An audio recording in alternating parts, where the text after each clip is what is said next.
Right now, you are standing on a planet that exists because of Jupiter. Earth survived the chaos of the early solar system because a giant formed at exactly the right time in exactly the right place. Scientists confirmed this through tiny droplets of molten rock preserved in meteorites for 4.5 billion years. Jupiter is not just the largest planet in our solar system. It is the architect that shaped everything around it, and its story begins in violence, chaos, and a race against time that determined the fate of worlds.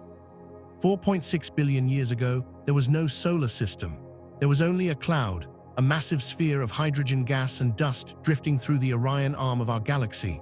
This molecular cloud stretched across light years, cold and dark, containing all the ingredients that would eventually become the sun, the planets, and every object orbiting within our cosmic neighborhood. Then something happened. A nearby supernova exploded, sending shockwaves rippling through the region. The shockwaves struck the cloud and compressed it. Gravity took over. The cloud began to collapse. As the cloud collapsed, it started spinning. Conservation of angular momentum accelerated the rotation, just as a figure skater spins faster when pulling in their arms. Most of the material fell toward the center, heating up from gravitational compression until nuclear fusion ignited. The sun was born, but not all the material made it into the star.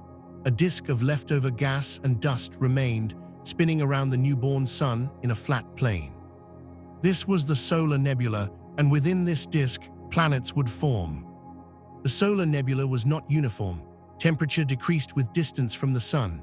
Close to the star, only metals and rocky minerals could remain solid. Farther out, past a boundary called the ice line located roughly 3.5 astronomical units from the sun, temperatures dropped low enough for water ice to condense. This ice line changed everything. Beyond it, not only could rock and metal clump together, but ice could too.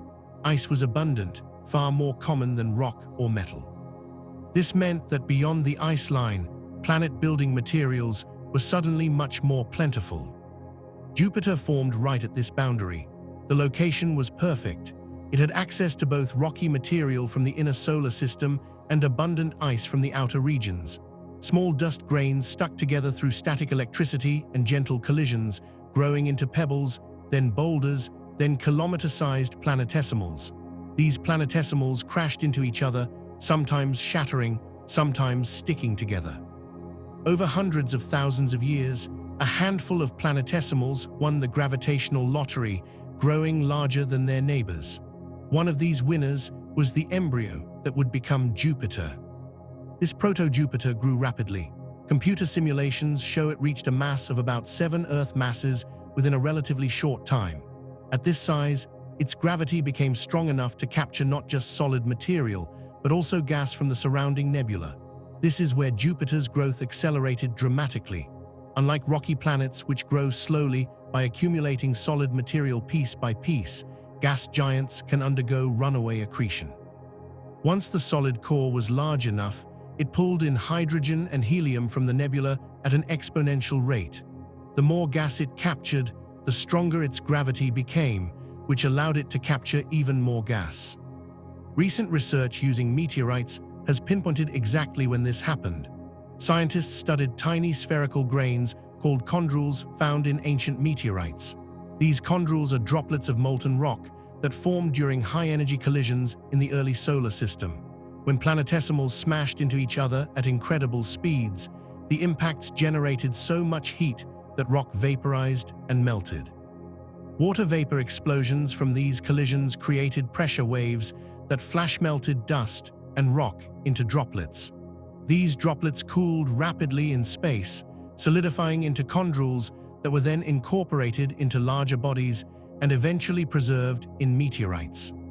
By analyzing the abundance and characteristics of chondrules in meteorite samples and comparing them to computer simulations of the early solar system, researchers made a breakthrough discovery. The peak period of chondrule formation coincided exactly with the time when Jupiter was rapidly accumulating gas. As Jupiter grew, its massive gravity disrupted the orbits of countless planetesimals, causing them to collide at high velocities. These collisions produced the chondrules. The meteorite data reveals that peak chondrule formation occurred 1.8 million years after the solar system began forming. This means Jupiter reached its massive size at that time. 1.8 million years might sound like a long time, but in astronomical terms, it is incredibly fast. Jupiter formed almost instantaneously on cosmic timescales. At its peak growth, Jupiter was absorbing gas so quickly that it heated up tremendously. The planet was hot, luminous, and much larger than it is today. Recent studies suggest Jupiter was originally about twice its current diameter. The young planet glowed with heat from gravitational contraction. Its interior temperatures soared as the planet's own gravity compressed the gas. Jupiter had the same ingredients as a star, mostly hydrogen and helium. But it never quite reached the mass needed to ignite nuclear fusion. To become a star, Jupiter would have needed to be about 80 times more massive than it actually became. Why did Jupiter stop growing? The solar nebula dissipated. Gas disks around young stars only last a few million years before they are blown away by stellar winds and radiation. Jupiter had a narrow window to capture gas, and when the nebula disappeared, its growth stopped. The planet then began a long process of cooling and contracting. Over hundreds of millions of years, Jupiter shrank from its bloated initial size to its current dimensions. Even today, 4.5 billion years later, Jupiter still radiates more heat than it receives from the Sun. The planet is still slowly cooling and contracting from its violent formation. But Jupiter did not stay where it formed. Interactions with the gas disk caused the young planet to migrate. This migration is one of the most important events in solar system history. When a massive planet orbits within a gas disk, gravitational interactions transfer angular momentum between the planet and the disk.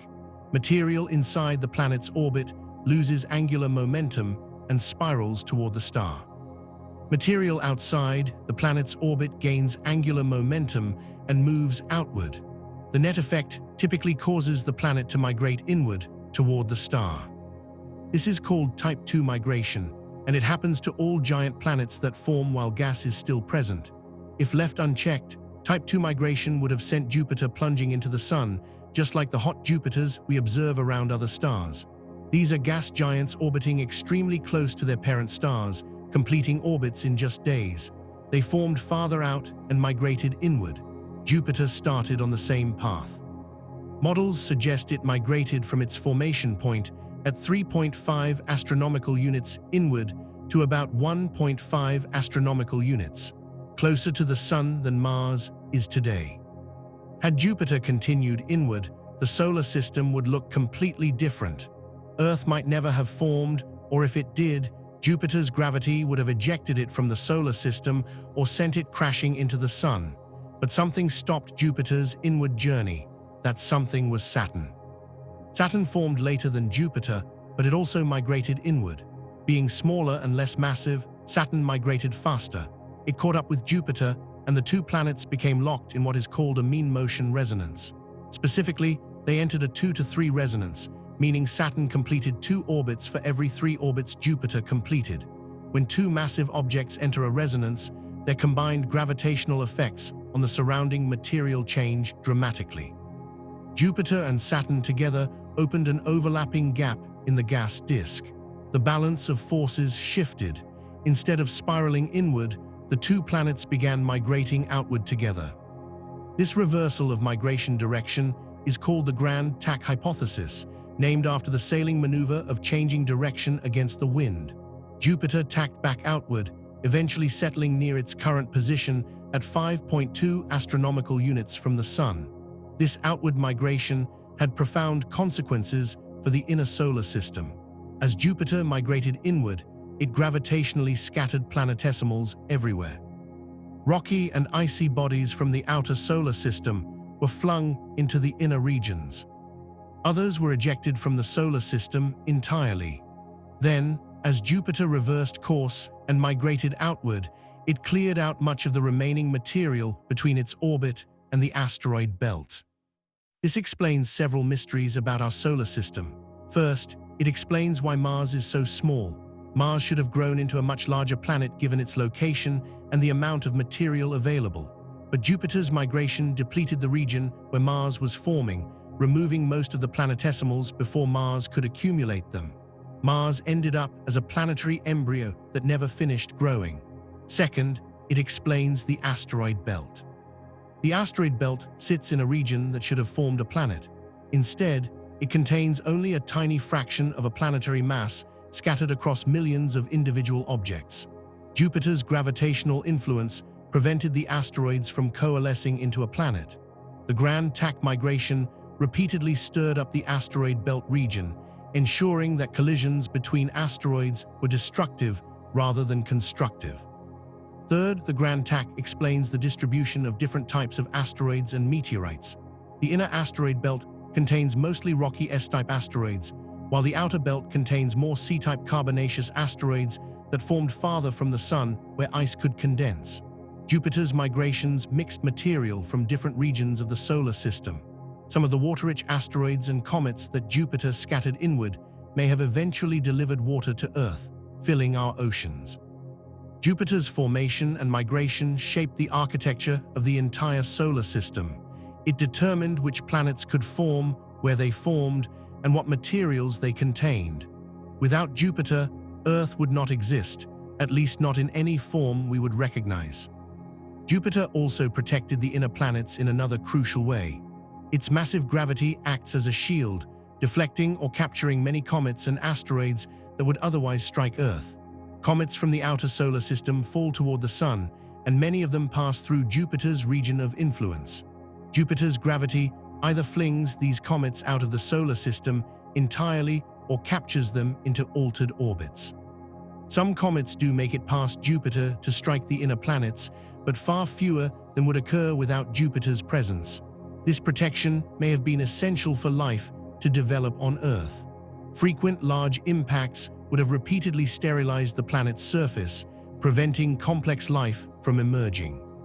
The story of Jupiter's formation is still being refined as new data arrives. Missions like Juno are measuring Jupiter's internal structure, determining how much heavy material is mixed into the planet's core region. These measurements constrain formation models by revealing how much solid material Jupiter's core captured before gas accretion began. Meteorite studies continue to analyze isotope ratios and mineral compositions that preserve records of conditions in the early solar nebula. Each discovery adds another piece to the puzzle. What emerges is a picture of our solar system as a dynamic, violent place where planets did not simply form in neat orbits and stay there. They migrated, collided, scattered debris, and fundamentally altered their surroundings. Jupiter stands at the center of this story. It formed first among the giant planets. It grew the largest. It migrated the farthest. And it left the deepest marks on the solar system's structure. Understanding Jupiter's formation is understanding how planetary systems emerge from chaos, how a swirling disk of gas and dust transforms into a stable arrangement of worlds that can persist for billions of years. The giant planet that dominates our night sky today began as a race against time, a race to accumulate mass before the solar nebula vanished. Jupiter won that race, and in winning, it determined the fate of everything else orbiting our sun. Chapter 2: The Name and the Mythology. Long before humans built telescopes or wrote equations describing planetary motion, Jupiter hung in the night sky as one of the brightest objects visible to the naked eye. Ancient peoples around the world watched this brilliant wandering star move against the background of fixed stars, tracing a path through the zodiac over the course of years. They did not know it was a planet. They did not know what a planet was, but they knew it was important. It moved with purpose, shining steadily with a golden white light that never flickered like the stars. Civilizations separated by thousands of miles and thousands of years independently decided this celestial object deserved the name of their most powerful god. The story of Jupiter's name is the story of humanity looking upward and recognizing divinity. The Babylonians were among the first to systematically study Jupiter. In the region of ancient Mesopotamia, astronomers kept meticulous records of celestial events on clay tablets inscribed with cuneiform script. These records stretch back thousands of years. The Babylonians called Jupiter Marduk, their chief deity. Marduk was the creator god, the one who brought order from chaos. In the Babylonian creation epic, Marduk defeated the primordial chaos monster Tiamat and used her body to create the heavens and the earth. Naming the brightest wandering star after this supreme god made perfect sense. What is remarkable is that Babylonian astronomers did more than just track Jupiter's position. They developed mathematical models to predict where Jupiter would appear in the sky on future dates. Tablets dating from the 4th to 1st centuries before the Common Era reveal that these astronomers used geometry to calculate Jupiter's motion.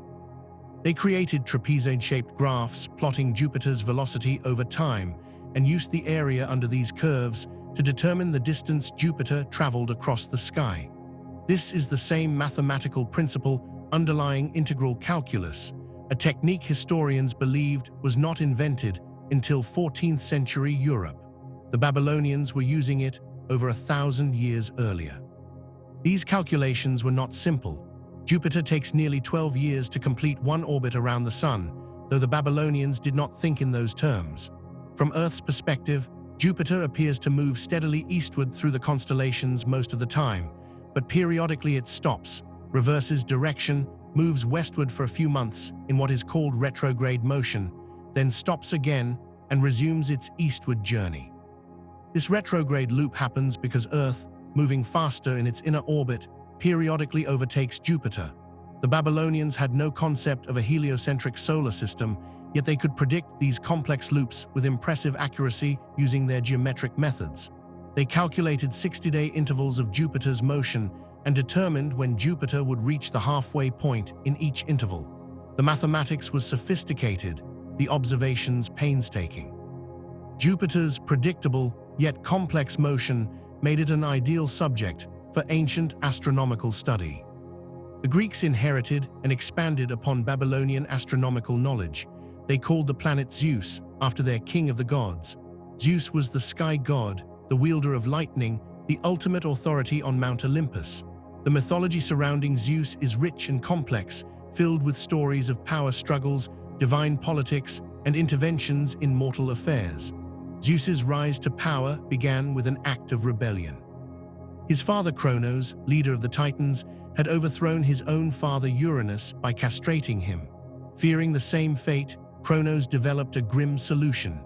Each time his wife Rhea gave birth, Cronos swallowed the infant whole, trapping his children inside his stomach, where they could not grow strong enough to challenge him. Rhea, devastated by losing child after child, conspired with her mother Gaia when Zeus was born. They wrapped a stone in swaddling clothes and gave it to Cronos, who swallowed it without noticing the deception. Zeus was spirited away to Crete, where he was raised in secret. When Zeus reached adulthood, he returned and, with the help of Rhea, tricked Cronos into drinking a potion that made him vomit up all the children he had swallowed. Zeus's siblings emerged fully grown: Hestia, Demeter, Hera, Hades, and Poseidon. Together, they declared war on the Titans. The war lasted 10 years. The Titans were powerful and ancient, ruling from Mount Othrys. The younger Olympian gods fought from Mount Olympus. Neither side could gain a decisive advantage until Zeus freed the Cyclopes and the Hecatoncheires, monstrous allies imprisoned by the Titans. The Cyclopes forged weapons for the Olympians. Zeus received the thunderbolt, Poseidon the trident, and Hades a helmet of invisibility. The Hecatoncheires, giants with 100 arms each, hurled mountains at the Titans. The Olympians won. Zeus cast the Titans into Tartarus, the deepest pit of the underworld, and established himself as king of the gods. Zeus then divided the cosmos among his brothers. He kept the sky and upper world for himself. Poseidon received the seas. Hades took the underworld. Zeus ruled from Mount Olympus, dispensing justice and maintaining order among both gods and mortals. He controlled the weather, hurling thunderbolts at those who displeased him. His symbols included the eagle, the oak tree, and the lightning bolt. Zeus was portrayed as a mature, bearded figure of supreme authority. He was not always benevolent. He could be vengeful, capricious, and his romantic exploits caused endless complications. But he was unquestionably powerful, and that power was absolute. The association between the god Zeus and the planet made perfect sense to the Greeks. The planet was the brightest of the wanderers, just as Zeus was the mightiest of the gods. It moved with stately grace through the heavens, reflecting Zeus's authority over the sky. The planet's golden color suggested divine light. When the Romans absorbed Greek culture and mythology, they adapted the Greek gods to their own pantheon, often simply translating names. Zeus became Jupiter, the Roman equivalent.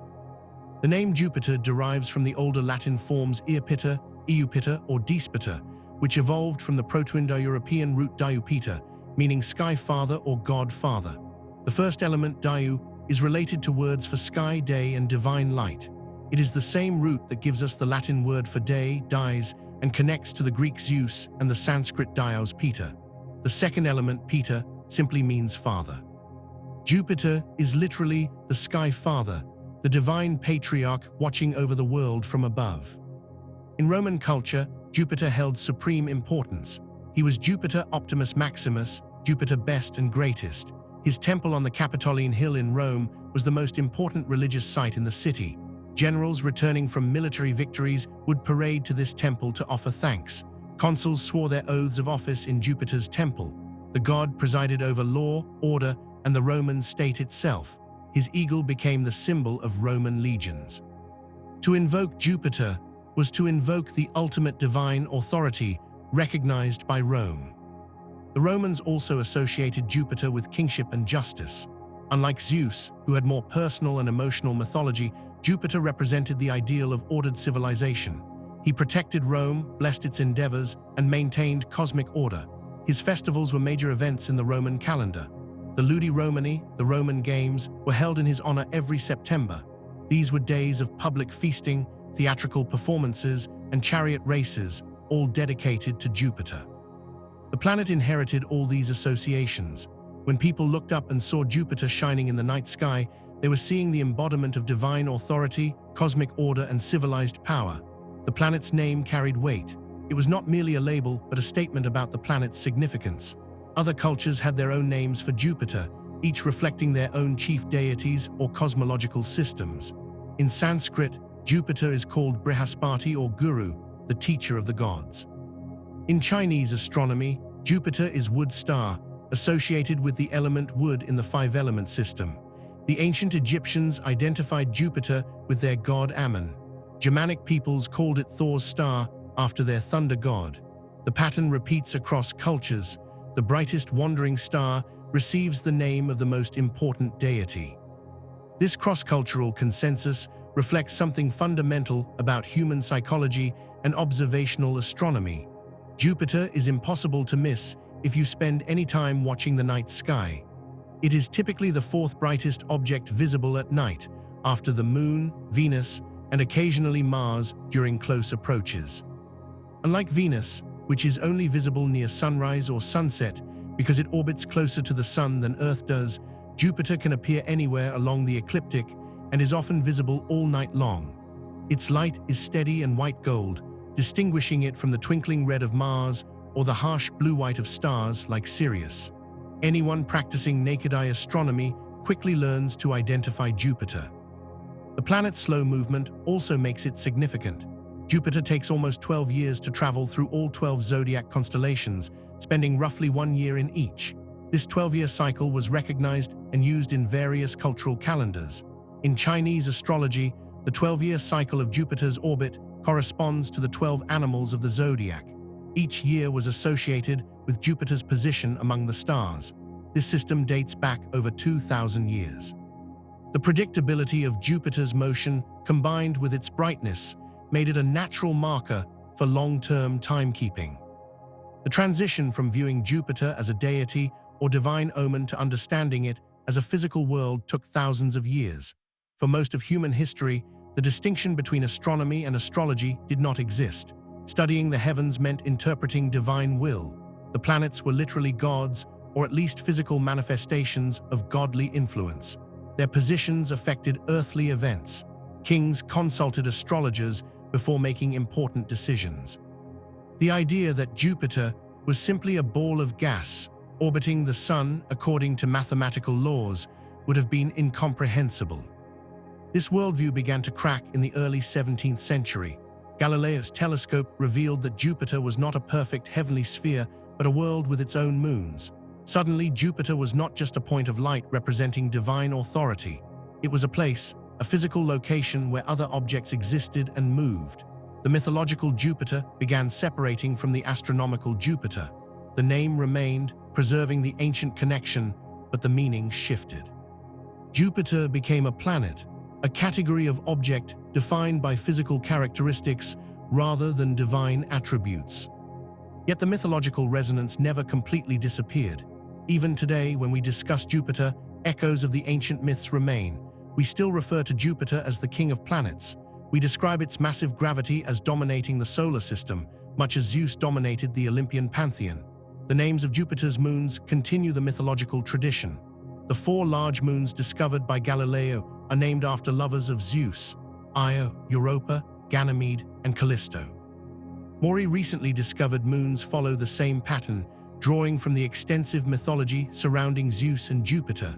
The tradition honors the past while acknowledging that our understanding has evolved. Jupiter is no longer a god, but it remains named after one, a permanent reminder that astronomy has roots in humanity's first attempts to make sense of the cosmos by projecting our stories onto the stars. Chapter 3: Early Telescopic Discoveries. On the evening of January 7, 1610, an Italian mathematician named Galileo Galilei pointed a tube containing 2 glass lenses at Jupiter. He had no idea he was about to make a discovery that would fundamentally change humanity's understanding of its place in the universe. Within weeks, the observations Galileo recorded in his notebook would shatter the Aristotelian worldview that had dominated Western thought for nearly 2,000 years. The discovery was simple: Jupiter had moons, but the implications were revolutionary. Galileo had been experimenting with telescopes for about a year. He did not invent the device. That credit goes to Dutch spectacle makers who discovered around 1608 that combining lenses in a tube could magnify distant objects. Word of this invention spread across Europe quickly. When Galileo heard about it in the spring of 1609, he immediately grasped its potential. Within months, he had designed and built his own telescope, refining the design through trial and error until he achieved a magnification of about 20 times, far superior to the early Dutch versions. He turned his improved telescope toward the sky and was astonished by what he saw. The moon was not a perfect smooth sphere as Aristotle claimed, but a world of mountains and craters. The Milky Way was not a luminous cloud, but countless individual stars too faint to see with the naked eye. Venus showed phases like the moon, proving it orbited the sun rather than Earth. But the most dramatic discovery came when he observed Jupiter. On January 7th, Galileo recorded seeing 3 small stars near Jupiter, arranged in a straight line along the ecliptic. 2 were east of the planet, 1 to the west.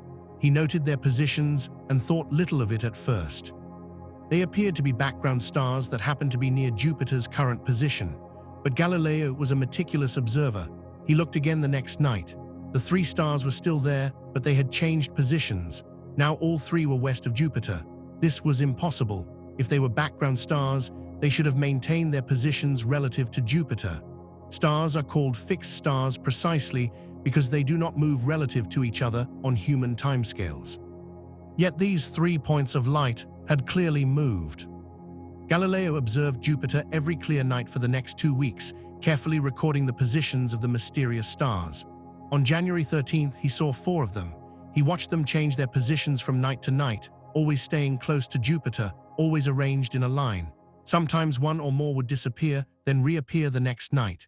Galileo realized what he was seeing. These were not stars at all. They were objects orbiting Jupiter. They were moons. The discovery was profound. According to the Aristotelian cosmology accepted by the Church and taught in universities, Earth was the center of the universe. The moon orbited Earth, and the planets, including Jupiter, orbited Earth along with the sun and stars. Everything revolved around our world. This geocentric model had religious and philosophical support. Earth was the center of creation, humanity the pinnacle of God's work. The heavens were perfect and unchanging. All celestial motion centered on Earth. But Galileo had just observed 4 objects that clearly did not orbit Earth. They orbited Jupiter. This was direct visual proof that not everything in the cosmos revolved around our planet. If Jupiter could have moons orbiting it, why could Earth not orbit the Sun as Copernicus had proposed 70 years earlier? The Copernican model placed the Sun at the center of the solar system, with Earth as just another planet. This heliocentric view was considered heretical by the Church, and was rejected by most astronomers as physically implausible. Critics argued that if Earth moved, the Moon would be left behind. Galileo's discovery demolished that argument. Jupiter moved through the heavens, yet its moons traveled with it. There was no reason Earth's moon could not do the same. Galileo quickly published his findings in a short book called Sidereus Nuncius, The Starry Messenger, in March 1610. The book was a sensation. It sold out immediately. Astronomers across Europe turned their telescopes to Jupiter and confirmed Galileo's observations. The four moons were real. Galileo initially called them the Medicean stars, Medicia Sidera, in honor of his patron Cosimo II de' Medici, Grand Duke of Tuscany. Galileo hoped to secure employment and support from the powerful Medici family, and naming a major astronomical discovery after them was good politics. However, another astronomer also claimed to have discovered Jupiter's moons. Simon Marius, a German astronomer, published a work in 1614 stating that he had observed Jupiter's moons in late 1609, slightly before Galileo. Marius provided a plausible sequence of observations, but he had not published his findings immediately. Galileo had. The priority dispute became bitter. Galileo accused Marius of plagiarism and fraud. Marius defended his claim, but was largely ignored by the broader astronomical community.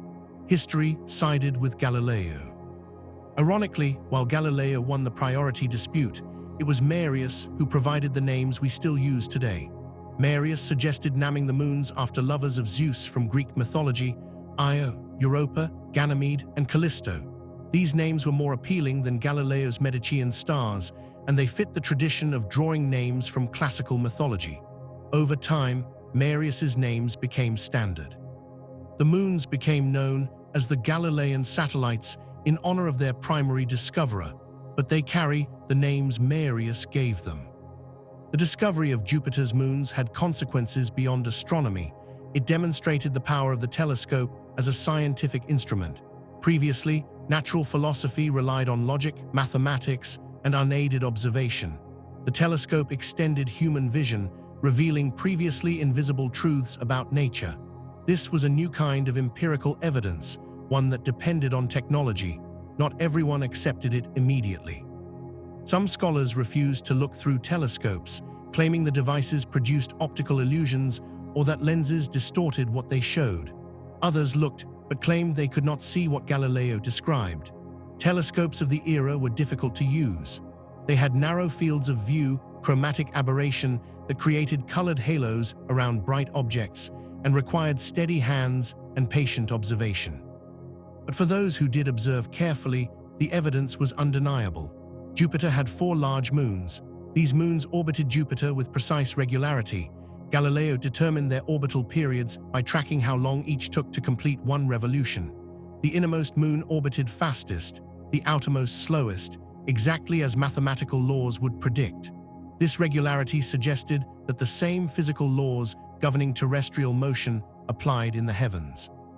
The celestial realm was not fundamentally different from the earthly realm.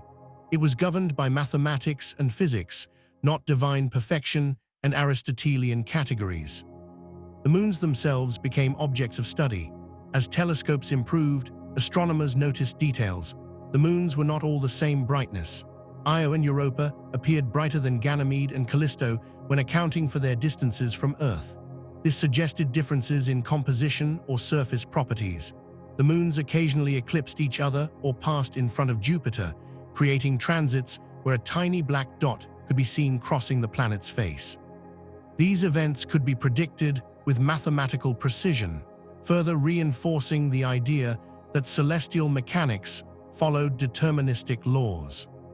Jupiter's moons also provided a practical tool for navigation. In the 17th century, determining longitude at sea was one of the great unsolved problems. Latitude could be found by measuring the angle of the sun or stars above the horizon, but longitude required knowing the precise time. Mechanical clocks of the era were not accurate enough for long sea voyages. Galileo proposed using Jupiter's moons as a clock. Their eclipses and transits occurred at regular, predictable times. If a sailor observed when a Jovian moon disappeared behind Jupiter or emerged from behind the planet, that observation corresponded to a specific universal time. By comparing local time to this universal time, longitude could be calculated. The method worked in principle, but was impractical at sea. Observing Jupiter's moons required a steady telescope, difficult to achieve on a rocking ship. However, the technique was used successfully on land for mapmaking. Astronomers at different locations would observe the same Jovian moon event, and by comparing the local times they recorded, the longitude difference between locations could be determined. This improved the accuracy of maps significantly. Jupiter's moons had become tools for exploring Earth. While Galileo discovered Jupiter's moons, another astronomer made discoveries about Jupiter itself. Giovanni Domenico Cassini, an Italian who later became the director of the Paris Observatory, made systematic observations of Jupiter starting in the 1660s. In 1665, he recorded seeing a large oval feature in Jupiter's southern hemisphere. This feature persisted over multiple observation sessions. Cassini used the feature's motion across Jupiter's disk to calculate the planet's rotation period, finding it to be approximately 9 hours and 56 minutes. This was astonishingly fast. Jupiter, despite being far larger than Earth, rotated in less than half the time. The oval feature Cassini observed is believed to be the first recorded sighting of Jupiter's Great Red Spot, although the connection is not certain. Cassini and other astronomers observed the spot intermittently until 1713. Then it was not recorded again until the mid-1800s. The gap in observations makes it unclear whether the Great Red Spot seen today is the same feature Cassini observed or a different storm that formed later. Regardless, Cassini's observations established that Jupiter's atmosphere contained large-scale permanent features. The planet was not just a smooth sphere, but a world with weather and structure. Cassini also discovered that Jupiter appeared flattened at its poles. The planet's equatorial diameter was noticeably larger than its polar diameter. This oblate shape was direct evidence of Jupiter's rapid rotation. The spinning motion created centrifugal forces that pushed material outward at the equator. For a planet to deform visibly from rotation, it could not be solid. Jupiter had to be fluid, at least in its outer layers. This was another clue to Jupiter's true nature, though it would be centuries before scientists understood that Jupiter was composed almost entirely of gas. Further observations in the 17th and 18th centuries revealed Jupiter's belts and zones, the alternating dark and bright bands parallel to the equator. These features were permanent, though they varied in intensity and color. The belts and zones indicated large-scale circulation patterns in Jupiter's atmosphere. The planet's rapid rotation was organizing its weather into distinct latitudinal bands. Astronomers also noticed that different latitudes on Jupiter rotated at slightly different speeds. The equatorial regions completed a rotation faster than regions near the poles. This differential rotation proved that Jupiter did not rotate as a solid body. It was a fluid sphere where different latitudes could move independently. All of these early telescopic discoveries painted a picture of Jupiter as a dynamic, complex world utterly unlike Earth. It was enormous, rotating incredibly fast, surrounded by its own miniature solar system of moons and covered in swirling atmospheric patterns. Yet these observations raised as many questions as they answered. What was Jupiter made of? How could such a massive object be fluid rather than solid? What powered the Great Red Spot and allowed it to persist for centuries? What were the moons like up close? The telescope had opened a window onto Jupiter, but the view was limited. Answering these deeper questions would require new technologies, new physics, and ultimately, sending spacecraft to visit the giant planet in person. The early observers could not have imagined how strange and wonderful Jupiter would prove to be when finally examined up close. But their painstaking observations, recorded night after night, with primitive telescopes and hand-drawn sketches, laid the foundation for all future exploration. They transformed Jupiter from a mythological deity to a physical world worthy of scientific investigation.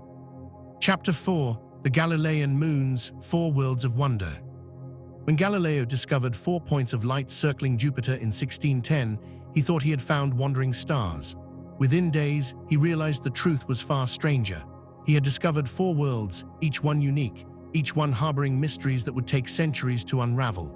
These 4 moons, later named Io, Europa, Ganymede, and Callisto, form a miniature solar system around Jupiter. They are not merely rocks orbiting a planet. They are complex, geologically active worlds that challenge our understanding of where life might exist and how planets evolve. Together, the Galilean moons contain more surprises per square kilometer than almost anywhere else in the solar system. Io is hell, there is no better word for it. This moon, roughly the size of Earth's moon, is the most volcanically active body in the entire solar system. More than 400 active volcanoes dot its surface. At any given moment, several are erupting. Plumes of sulfur and sulfur dioxide shoot hundreds of kilometers into space before falling back to the surface. Lava flows stretch for hundreds of kilometers, resurfacing the moon continuously. Io's surface is young, perhaps only 1 million years old on average, because volcanic activity buries older terrain under fresh material constantly. The moon has no impact craters. None. Every crater that forms is quickly filled in by new lava or buried under volcanic deposits. Io's surface looks like an abstract painting. Yellows, oranges, reds, whites, and blacks create a mottled landscape unlike anything else in nature. The colors come from sulfur and its compounds. Sulfur is bizarre stuff. Depending on temperature and chemical state, it can appear yellow, orange, red, brown, or black. Io's volcanism deposits sulfur everywhere, and the varying temperatures across the surface create the rainbow of colors. Fresh sulfur dioxide frost appears white. Older deposits turn yellow, then orange, then red as sulfur chemistry changes over time. Volcanic vents, surrounded by dark halos, mark areas where hot gases have condensed. What makes Io so volcanically active? The answer is tidal heating, one of the most important mechanisms in planetary science. Io orbits very close to Jupiter, completing one orbit every 1.77 days. At that distance, Jupiter's gravitational pull is immense, but gravity weakens with distance, so the side of Io facing Jupiter experiences stronger pull than the side facing away. This difference, called a tidal force, tries to stretch Io into an egg shape, with the long axis pointing toward Jupiter. If Io orbited alone, it would settle into this elongated shape and nothing dramatic would happen. But Io is not alone. Europa and Ganymede orbit farther out, and the 3 moons are locked in what is called a Laplace resonance. For every 4 orbits Io completes, Europa completes exactly 2 orbits, and Ganymede completes exactly 1 orbit. This precise mathematical relationship is no coincidence. The moons gravitationally influence each other, and over millions of years, their orbits adjusted until they fell into this stable resonance. The resonance has a crucial consequence. It prevents Io's orbit from becoming perfectly circular. Europa and Ganymede's gravity tugs on Io at specific points in its orbit, maintaining a slight eccentricity. This means Io's distance from Jupiter changes as it orbits. When Io is closer to Jupiter, the tidal forces are stronger. When Io is farther away, they are weaker. Io gets squeezed and stretched continuously as it orbits. This constant flexing generates heat through friction, the same way bending a metal wire back and forth makes it hot. The amount of heat generated is staggering. Io produces about 100 times more heat per unit area than Earth's volcanic regions. This heat melts Io's interior, creating vast chambers of molten rock. The pressure from this molten material forces its way to the surface, driving the relentless volcanism. Io is being turned inside out by gravity. The interior heat is so intense that Io has volcanic eruptions more powerful than anything Earth has experienced in recorded history. The Voyager spacecraft discovered Io's volcanism in 1979 when engineer Linda Morabito noticed a strange plume extending from Io's edge in one of the photographs. Analysis revealed it was a volcanic eruption, shooting material 300 kilometers above the surface. Voyager observed 9 active eruptions during its brief flyby. Later missions have catalogued hundreds of volcanic features. Some volcanoes, like Loki Patera, are among the most powerful in the solar system, producing more thermal energy than all of Earth's volcanoes combined. Io's volcanism interacts with Jupiter's magnetic field in spectacular ways. The volcanic plumes eject sulfur and oxygen into space. These atoms become ionized by radiation and form a torus, a donut-shaped ring of plasma that surrounds Jupiter along Io's orbital path. This plasma torus glows faintly in ultraviolet light and contains the equivalent of several tons of material. Jupiter's magnetic field sweeps through this torus, accelerating particles and creating electrical currents that flow between Jupiter and Io. These currents carry millions of amperes and generate auroras on both Jupiter's poles and on Io itself. Europa could not be more different from Io. Where Io is a volcanic nightmare, Europa is an ice world. The surface is smooth, white, and crisscrossed with long cracks and ridges. Europa is one of the smoothest objects in the solar system, with very few craters and no mountains higher than a few hundred meters. The surface is almost pure water ice, frozen to incredible hardness at temperatures around -160 degrees Celsius. But beneath that ice lies Europa's great secret, a global ocean of liquid water. Evidence for this ocean comes from multiple sources. First, magnetic field measurements indicate that Europa contains an electrically conductive layer beneath the surface. Salty water conducts electricity. Solid ice does not. When Jupiter's magnetic field sweeps over Europa, it induces an electrical current in this conductive layer, creating a secondary magnetic field that spacecraft can detect. The best explanation is a global ocean of salty water. Second, the surface features themselves suggest an ocean underneath. Europa's surface is covered in features called lineae, long cracks that stretch for thousands of kilometers. Some of these cracks appear to be places where the ice shell pulled apart and water or slush welled up from below before freezing. Other features include chaos terrain, regions where the ice appears to have broken into blocks that rotated and shifted before refreezing. These blocks look like ice flows on Earth's Arctic Ocean, suggesting that Europa's ice shell can break apart and float on liquid water below. Third, Europa's surface is geologically young, perhaps only 40 to 90 million years old based on crater counts. Something is resurfacing the moon, erasing old craters. The most plausible mechanism is cryovolcanism, where liquid water or slush erupts from below and freezes on the surface. This requires a heat source to keep water liquid beneath the ice. Like Io, Europa experiences tidal heating from its orbital resonance with Io and Ganymede, though less intensely. This tidal heating may be sufficient to maintain a liquid ocean. The ice shell is estimated to be 10 to 30 kilometers thick, though some models suggest it could be thinner in places. Beneath the ice lies an ocean that may be 60 to 150 kilometers deep, containing more than twice as much water as all of Earth's oceans combined. The ocean floor likely consists of rocky material in contact with the water, which means chemical interactions between rock and water could occur. On Earth, such interactions at hydrothermal vents provide energy for ecosystems that thrive without sunlight. This raises the tantalizing possibility that Europa's ocean could harbor life. Life as we know it requires three things: liquid water, organic compounds, and an energy source. Europa has liquid water in abundance. Organic compounds are delivered by comets and asteroids striking the surface. Energy comes from tidal heating and possibly from chemical reactions at the ocean floor. If life exists in Europa's ocean, it would be completely independent of the sun, surviving on energy from Jupiter's gravity and chemical energy from the moon's interior. This would prove that life can exist in environments vastly different from Earth's surface, expanding the potential for life throughout the universe. Water occasionally erupts from Europa's surface in dramatic plumes. The Hubble Space Telescope detected water vapor plumes extending up to 200 kilometers above Europa's south polar region. These plumes appear intermittently, possibly venting from cracks that open and close as Europa's ice shell flexes during its orbit. A spacecraft flying through these plumes could sample Europa's ocean without having to drill through kilometers of ice. Ganymede is the giant among moons. It is the largest moon in the solar system, bigger than the planet Mercury.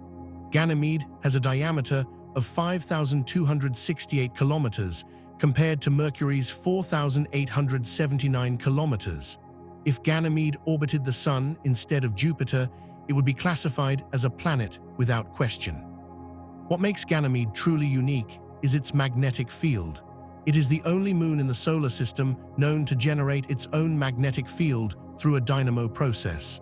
This requires a liquid, electrically conductive core that is convecting. Earth's magnetic field is generated by convection in its liquid iron outer core. Ganymede appears to have a similar structure. Deep within Ganymede lies an iron core, partially molten and convecting, generating a magnetic field about 1% as strong as Earth's. This magnetic field creates a miniature magnetosphere around Ganymede, a bubble of magnetic protection carved out within Jupiter's much larger magnetosphere. Ganymede's magnetosphere deflects some of Jupiter's intense radiation, creating a slightly more benign environment at the Moon's surface. The interaction between Ganymede's field and Jupiter's field creates auroras at Ganymede's poles, glowing ovals of ultraviolet light where charged particles strike the thin atmosphere. Ganymede's surface tells a story of complex geological history. The Moon has two distinct types of terrain. About 40% of the surface is dark, heavily cratered terrain that dates back 4 billion years or more. This ancient terrain preserves a record of the intense bombardment that all in a solar system objects experienced early in solar system history. The remaining 60% consists of lighter, grooved terrain that is significantly younger, perhaps 2 billion years old. The grooved terrain is extraordinary. It consists of parallel ridges and valleys that stretch for hundreds of kilometers. These grooves appear to have formed through tectonic processes where the icy crust fractured and shifted. Some grooves cut through older features, indicating multiple episodes of tectonic activity. The formation of grooved terrain may have involved cryovolcanism, where liquid water mixed with ammonia erupted and resurfaced large regions. Alternatively, the grooves may have formed through pure tectonic stretching as Ganymede's interior cooled and the crust expanded. Beneath Ganymede's icy surface lies a structure similar to Europa's, a subsurface ocean. Magnetic field measurements and theoretical models suggest that Ganymede has a salty ocean sandwiched between layers of ice. Unlike Europa, where the ocean lies directly beneath the surface ice shell, Ganymede's ocean is buried deeper. The surface ice may be up to 150 kilometers thick, beneath which lies a salty ocean, perhaps 100 kilometers deep, beneath which lies another layer of high-pressure ice, beneath which lies the rocky interior. This multi-layered structure arises because water ice takes on different crystalline forms under high pressure. Ganymede also has a thin oxygen atmosphere discovered by spectroscopic observations. This atmosphere is extremely tenuous, millions of times thinner than Earth's atmosphere, but it exists. The oxygen is produced when Jupiter's magnetic field accelerates charged particles that strike Ganymede's ice surface, breaking water molecules apart through a process called radiolysis. The hydrogen escapes to space because it is light, while the heavier oxygen accumulates. Callisto is the outsider. Orbiting farther from Jupiter than the other Galilean moons, Callisto experiences less tidal heating and less gravitational interaction. The result is a world that has remained largely unchanged for 4 billion years. Callisto's surface is saturated with impact craters, the most heavily cratered object in the solar system. Every square kilometer bears the scars of ancient impacts. Large craters overlap smaller craters, which overlap even smaller ones, creating a landscape that records billions of years of bombardment. The most prominent feature is Valhalla, a massive impact basin with a bright central region 300 kilometers across, surrounded by concentric rings extending outward for nearly 2,000 kilometers. Valhalla formed when a large object struck Callisto billions of years ago. The impact created ripples in the icy crust that froze in place, much like ripples in water freeze when you drop a stone into a pond and the water instantly turns to ice. Other large impact structures include Asgard, another multi-ring basin with a bright central region 600 kilometers across. Despite its ancient, dead appearance, Callisto may also harbor a subsurface ocean. Magnetic field measurements suggest an electrically conductive layer beneath the surface, similar to Europa and Ganymede. Models indicate this ocean, if it exists, lies 100 to 200 kilometers beneath the surface. Unlike Europa's ocean, which might be habitable, Callisto's ocean is probably less promising for life. The ocean is buried under thick ice with no geological activity to drive chemical cycles or provide energy. However, its mere existence would be significant, demonstrating that subsurface oceans may be common throughout the outer solar system. Callisto's lack of geological activity raises interesting questions. Why has Callisto remained unchanged, while Ganymede, similar in size and composition, underwent extensive resurfacing? The answer lies in orbital distance. Ganymede orbits closer to Jupiter and participates in the Laplace resonance with Io and Europa. This resonance provided energy that heated Ganymede's interior early in its history, driving differentiation and tectonic activity. Callisto orbits farther outside the resonance. It experienced less tidal heating and may never have fully differentiated. Its interior might be a mixture of rock and ice rather than separated layers. Without sufficient internal heat, Callisto never developed the volcanism or tectonics that resurfaced Ganymede. The 4 Galilean moons together represent a spectrum of planetary evolution and geology. Io demonstrates extreme tidal heating and active volcanism. Europa shows moderate heating and subsurface oceans potentially suitable for life. Ganymede reveals a complex history of differentiation, magnetic field generation, and past geological activity. Callisto preserves a pristine record of the early solar system with minimal evolution. All 4 exist because they formed in orbit around Jupiter, their fates determined by their distances from the giant planet and their gravitational interactions with each other. They are a laboratory for understanding how gravity shapes worlds. Chapter 5: Jupiter's physical structure and composition. Jupiter is not a planet in the way Earth is a planet. When we think of planets, we imagine solid surfaces where you could stand. Jupiter has no surface. If you descended into Jupiter in a hypothetical indestructible spacecraft, you would never encounter solid ground. You would pass through thicker and thicker atmosphere, experiencing increasing pressure and temperature until the hydrogen gas gradually transitioned to liquid, and then to exotic states of matter that do not exist anywhere on Earth. Jupiter is more like a miniature failed star than a planet in the terrestrial sense. Understanding what Jupiter is made of and how it is structured reveals fundamental physics about matter under extreme conditions. Jupiter is enormous. Its diameter is 143,000 kilometers at the equator, about 11 times Earth's diameter. To visualize this, imagine lining up 11 Earths side by side. That is how wide Jupiter is. But diameter only tells part of the story. Volume scales with the cube of diameter, so Jupiter's volume is about 1,321 times Earth's volume. You could fit more than 1,300 Earths inside Jupiter's volume. Yet despite this enormous size, Jupiter's mass is only 318 times Earth's mass. This means Jupiter is much less dense than Earth. Earth has an average density of 5.5 grams per cubic centimeter.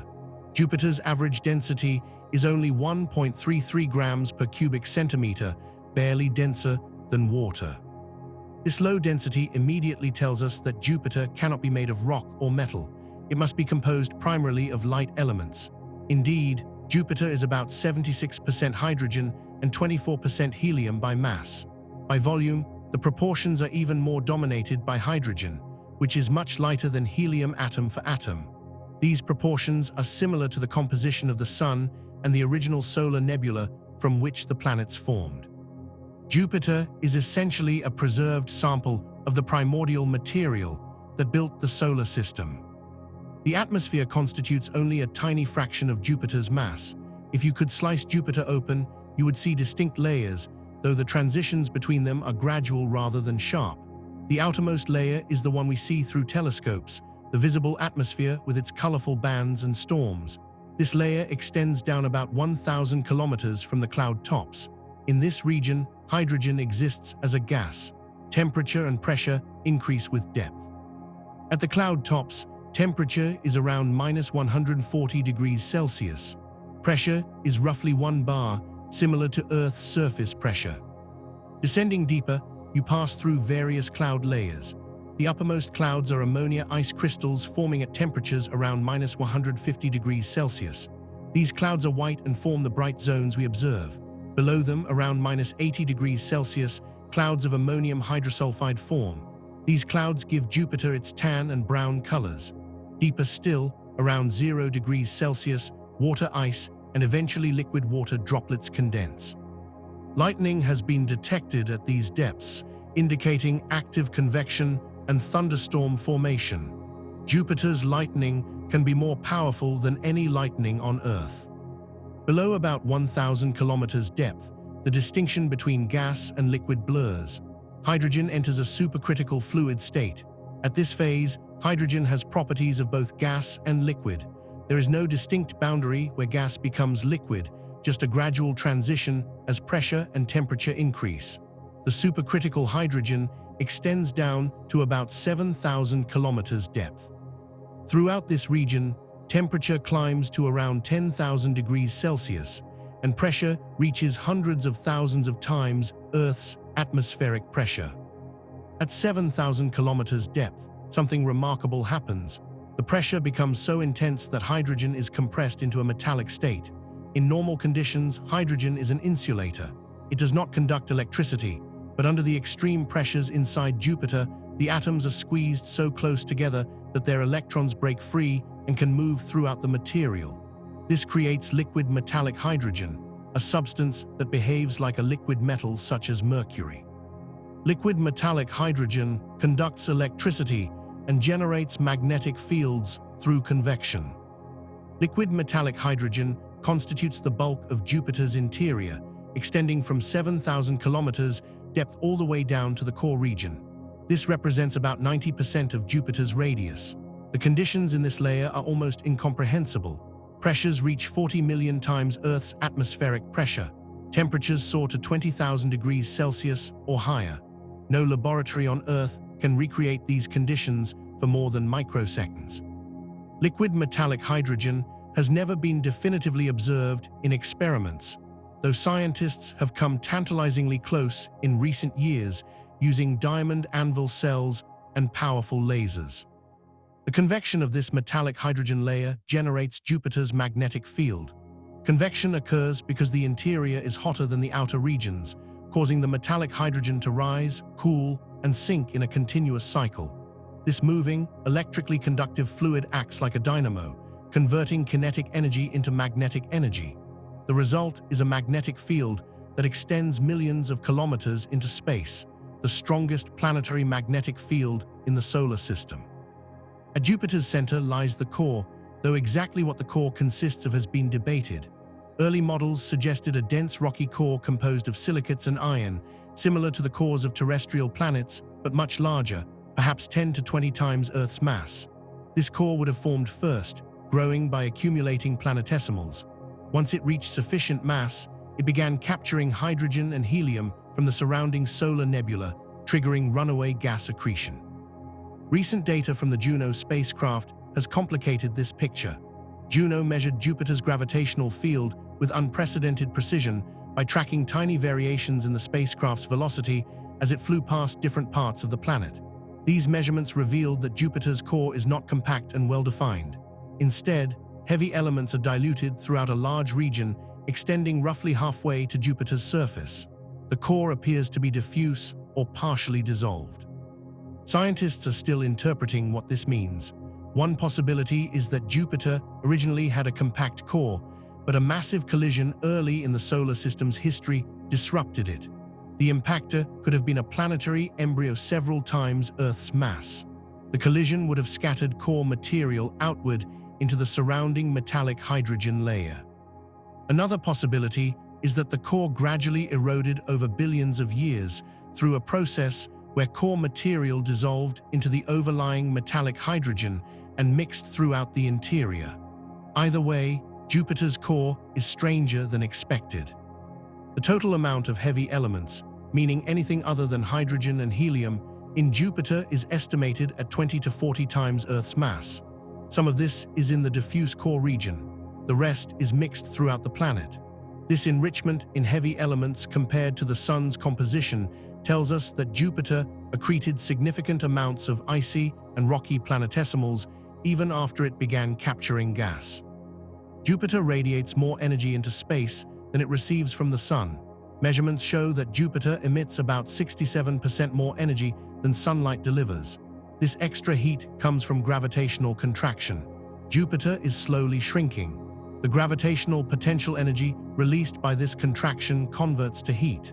Even after 4.5 billion years, Jupiter is still cooling and contracting from its formation. However, the contraction is tiny, only about 3 centimeters per year. At this rate, it will take trillions of years for Jupiter to cool completely. Jupiter rotates faster than any other planet in the solar system. It completes one rotation in just 9 hours and 55 minutes. This rapid rotation has profound effects. First, it creates a strong centrifugal force that pushes material outward at the equator. Jupiter is noticeably flattened. With an equatorial diameter about 6.9% larger than its polar diameter. This makes Jupiter an oblate spheroid rather than a sphere. You can see this flattening through even modest telescopes. Second, rapid rotation organizes atmospheric circulation into latitudinal bands. The Coriolis effect, which arises from rotation, deflects moving air into east-west flows. This creates the jet streams that separate Jupiter's belts and zones.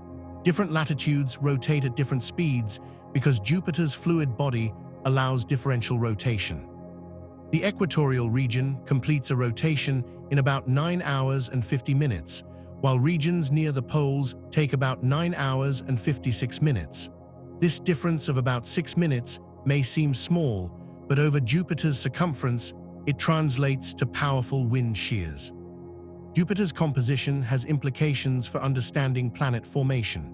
The high proportion of hydrogen and helium, similar to the Sun, suggests Jupiter captured gas directly from the solar nebula, but the enrichment in heavy elements shows that solid accretion played a crucial role. Current models suggest Jupiter's core reached about 10 Earth masses through planetesimal accretion. This triggered runaway gas accretion that lasted until the solar nebula dissipated. The entire process took only a few million years, making Jupiter the first planet to reach its final mass. Studying Jupiter's interior teaches us about matter under conditions that cannot be replicated on Earth. The behavior of hydrogen under millions of atmospheres of pressure, the properties of metallic hydrogen, the convection patterns in a rapidly rotating fluid sphere, all of these have implications for physics and planetary science. Gas giants are common around other stars. Most exoplanets discovered are Jupiter-sized or larger. Understanding Jupiter's structure provides a template for understanding these distant worlds. Jupiter is both a product of our solar system's unique history and a representative of a common class of planets throughout the galaxy. Chapter 6: The Atmosphere, a Storm-Racked World. Jupiter's atmosphere is visible artwork created by physics. Bands of white, red, brown, and orange wrap around the planet parallel to the equator. Within these bands, oval storms swirl in patterns that persist for decades or centuries. The atmosphere churns continuously, driven by heat from below and organized by rotation from within. What we see when we look at Jupiter is weather on a scale almost impossible to comprehend, planetary-wide systems that dwarf anything Earth experiences. Understanding this atmosphere requires understanding fluid dynamics, atmospheric chemistry, and the interplay between internal heat and solar radiation. The atmosphere is primarily hydrogen and helium, but trace amounts of other compounds create the colors and complexity we observe. Hydrogen and helium are both colorless gases. The visual features come from minor constituents that make up less than 1% of the atmosphere by mass. These include ammonia, water, methane, phosphine, hydrogen sulfide, and various sulfur compounds. Sunlight and charged particles break apart these molecules, and the fragments recombine in complex ways, creating hydrocarbons and other organic compounds. These photochemical products, combined with sulfur and phosphorus compounds, produce the rich palette of colors. The atmosphere is organized into alternating bands called zones and belts. Zones are bright, high-altitude regions where gas is rising. Belts are darker, low-altitude regions where gas is descending. This circulation pattern is driven by convection. Heat from Jupiter's interior warms the lower atmosphere, causing gas to rise. The rising gas cools as it expands, forms clouds, and then descends in adjacent regions. On Earth, convection creates thunderstorms and weather cells that move around. On Jupiter, rapid rotation organizes convection into planet-girdling bands that remain stable for decades. The boundaries between belts and zones are jet streams, powerful winds that blow at speeds exceeding 400 kilometers per hour. These jet streams blow in alternating directions. A westward jet borders an eastward jet, which borders another westward jet, creating a pattern of alternating wind directions across latitudes. The mechanism generating these jets is still debated. Some models suggest they are driven by convection in the upper atmosphere. Others propose that they are rooted deep in the interior, extending thousands of kilometers down into the planet. Recent data from the Juno spacecraft has helped resolve this question. By measuring tiny variations in Jupiter's gravitational field, Juno detected mass asymmetries caused by the jet streams. These measurements indicate that the jets penetrate to depths of about 3,000 kilometers before fatting. Below that depth, the atmosphere rotates as a solid body. This depth corresponds roughly to the transition region where hydrogen becomes electrically conductive. The deep jets contain enormous amounts of kinetic energy, equivalent to the energy output of millions of nuclear power plants.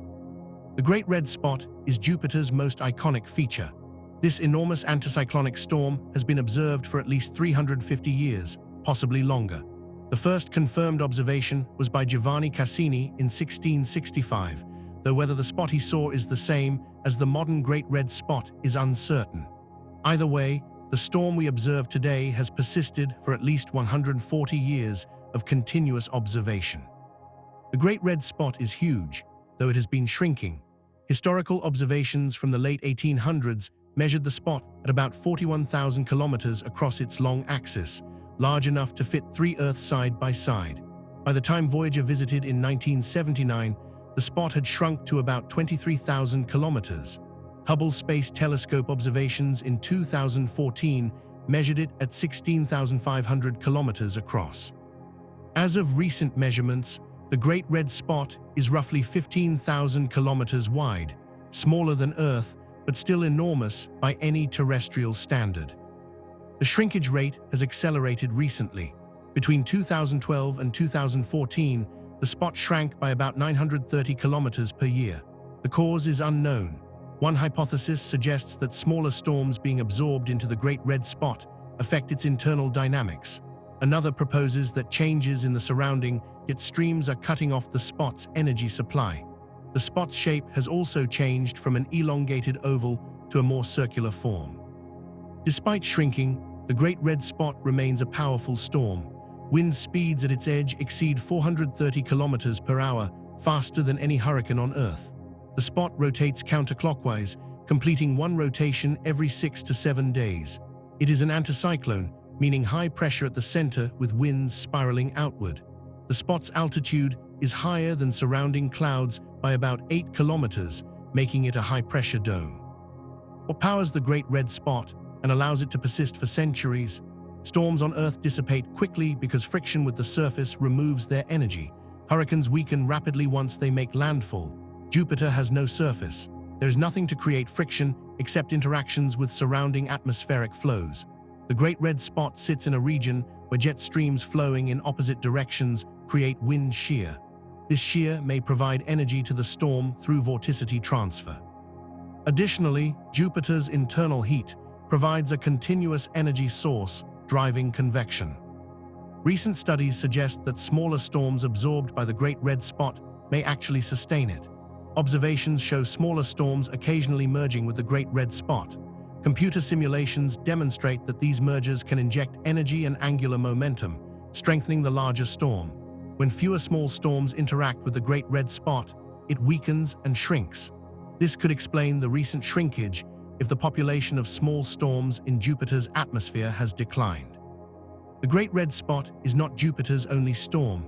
Dozens of oval storms dot the atmosphere. White ovals are high-altitude anticyclonic storms similar in structure to the Great Red Spot, but smaller and less long-lived. 3 prominent white ovals formed in the 1930s and persisted for decades before merging into a single large oval in 2000. This merged storm gradually intensified and took on a reddish color, earning it the nickname Red Spot Jr. Brown barges are elongated features that appear in the northern belts. These are thought to be clearings in the upper cloud deck, allowing us to see deeper, warmer cloud layers. Lightning has been detected in association with these features, suggesting active convection and thunderstorm activity below the visible cloud tops. Jupiter's poles are very different from its equatorial and mid-latitude regions. Earth-based observations struggled to see the poles clearly because Jupiter's rotational axis is tilted only about 3 degrees relative to its orbit. This means we view Jupiter nearly equator, making the polar regions foreshortened and hard to observe. The Juno spacecraft, in polar orbit, provided the first clear views of Jupiter's poles. The poles are covered in cyclones, multiple storm systems clustered around each pole. At the North Pole, a central cyclone is surrounded by 8 smaller cyclones arranged in a surprisingly regular octagonal pattern. At the South Pole, a central cyclone is surrounded by 5 cyclones in a pentagonal arrangement. These polar cyclones are huge, each about 4,000 to 7,000 kilometers across. They are tightly packed, their edges nearly touching, yet they maintain stable positions relative to each other. Why they arrange in these geometric patterns is not yet fully understood. Lightning on Jupiter is about 10 times more powerful than lightning on Earth. Most of Jupiter's lightning occurs at high latitudes rather than the equator, opposite to Earth where lightning is most common in tropical regions. This difference arises because Jupiter's internal heat drives most of its weather, whereas Earth's weather is driven primarily by solar heating that is strongest at the equator. Juno detected lightning flashes at the poles, confirming that convection extends even into these regions. Water is surprisingly scarce in the upper atmosphere. The Galileo probe descended into Jupiter's atmosphere in 1995, measuring composition as it fell. It found far less water vapor than expected. Models predicted that Jupiter's atmosphere should contain about twice as much oxygen as the Sun, locked up in water molecules. The Galileo probe found much less. This puzzled scientists until they realized the probe entered an unusually dry region, equivalent to descending into a desert on Earth and concluding the whole planet has no water. Later observations with infrared telescopes found regions of Jupiter's atmosphere where water is more abundant. Juno's microwave radiometer can penetrate clouds and measure water abundance at different depths. These measurements confirm that water is present but unevenly distributed. Deep convection occasionally brings moist air from below to upper levels, creating regions enriched in water. Understanding water distribution is crucial because water plays a key role in Jupiter's meteorology. Thunderstorms form where rising moist air cools and condenses, releasing latent heat that drives further convection. The atmosphere extends far above the visible cloud deck. At very high altitudes, above the ammonia cloud layer, lies a region of hazes created by photochemistry. Ultraviolet sunlight from the sun breaks apart ammonia, methane, and other molecules. The fragments react to form complex hydrocarbons and other organic molecules. These compounds form tiny particles that scatter light, creating a high-altitude haze. This haze gives Jupiter a slightly diffuse appearance at the limb, the edge of the disk, when viewed through telescopes. Auroras blaze at Jupiter's poles, the most powerful auroras in the solar system. Charged particles from the solar wind and from Jupiter's magnetosphere are funneled along magnetic field lines to the poles. These particles collide with atoms and molecules in the upper atmosphere, exciting them and causing them to emit light. Jupiter's auroras shine primarily in ultraviolet wavelengths, but also emit visible light. They are hundreds of times brighter than Earth's auroras and cover areas larger than Earth's entire surface. The auroras are persistent, glowing continuously, unlike Earth's auroras which come and go with solar activity. Jupiter's atmosphere is a laboratory for studying atmospheric dynamics on a giant planet. The patterns we observe, the longevity of storms, the organization of jets, all challenge our understanding of fluid mechanics and meteorology. Models developed to explain Jupiter's atmosphere have applications to understanding exoplanet atmospheres, which we can observe only through indirect methods. Jupiter provides a close-up view of processes that occur throughout the universe wherever gas giants exist. The atmosphere is not just beautiful. It is a window into fundamental physics governing rotating, convecting fluids under extreme conditions. Chapter 7: The Magnetic Colossus. Jupiter does not just dominate the solar system through size and gravity.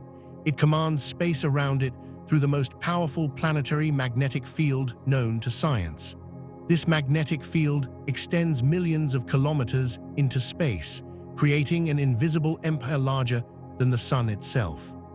Within this magnetic dominion, particles accelerate to near-light speed, radiation reaches lethal intensities, and the laws of plasma physics create phenomena that challenge our understanding of how magnetic fields interact with matter. Jupiter's magnetosphere is not merely a scientific curiosity.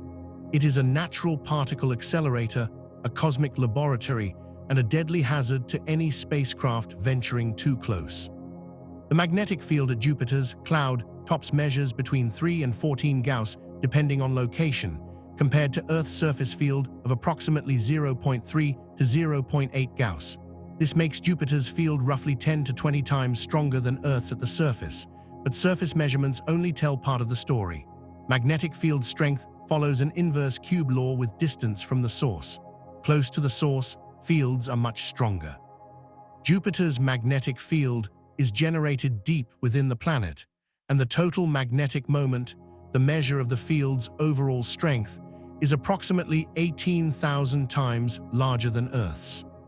This immense magnetic field is generated through a dynamo process occurring in Jupiter's interior. Deep below the visible cloud tops, at depths greater than 7,000 kilometers, hydrogen exists in a metallic state. This metallic hydrogen is electrically conductive. Convection currents within this layer, driven by heat escaping from Jupiter's core, cause the electrically charged fluid to move. Moving electrical charges generate magnetic fields. As the convecting metallic hydrogen swirls and circulates, it amplifies existing magnetic fields through a self-sustaining dynamo effect. The process is similar to how Earth's magnetic field is generated by convection in its liquid iron outer core, but Jupiter's dynamo operates on a far grander scale. The Juno spacecraft's precise measurements have revealed details about where exactly the dynamo operates.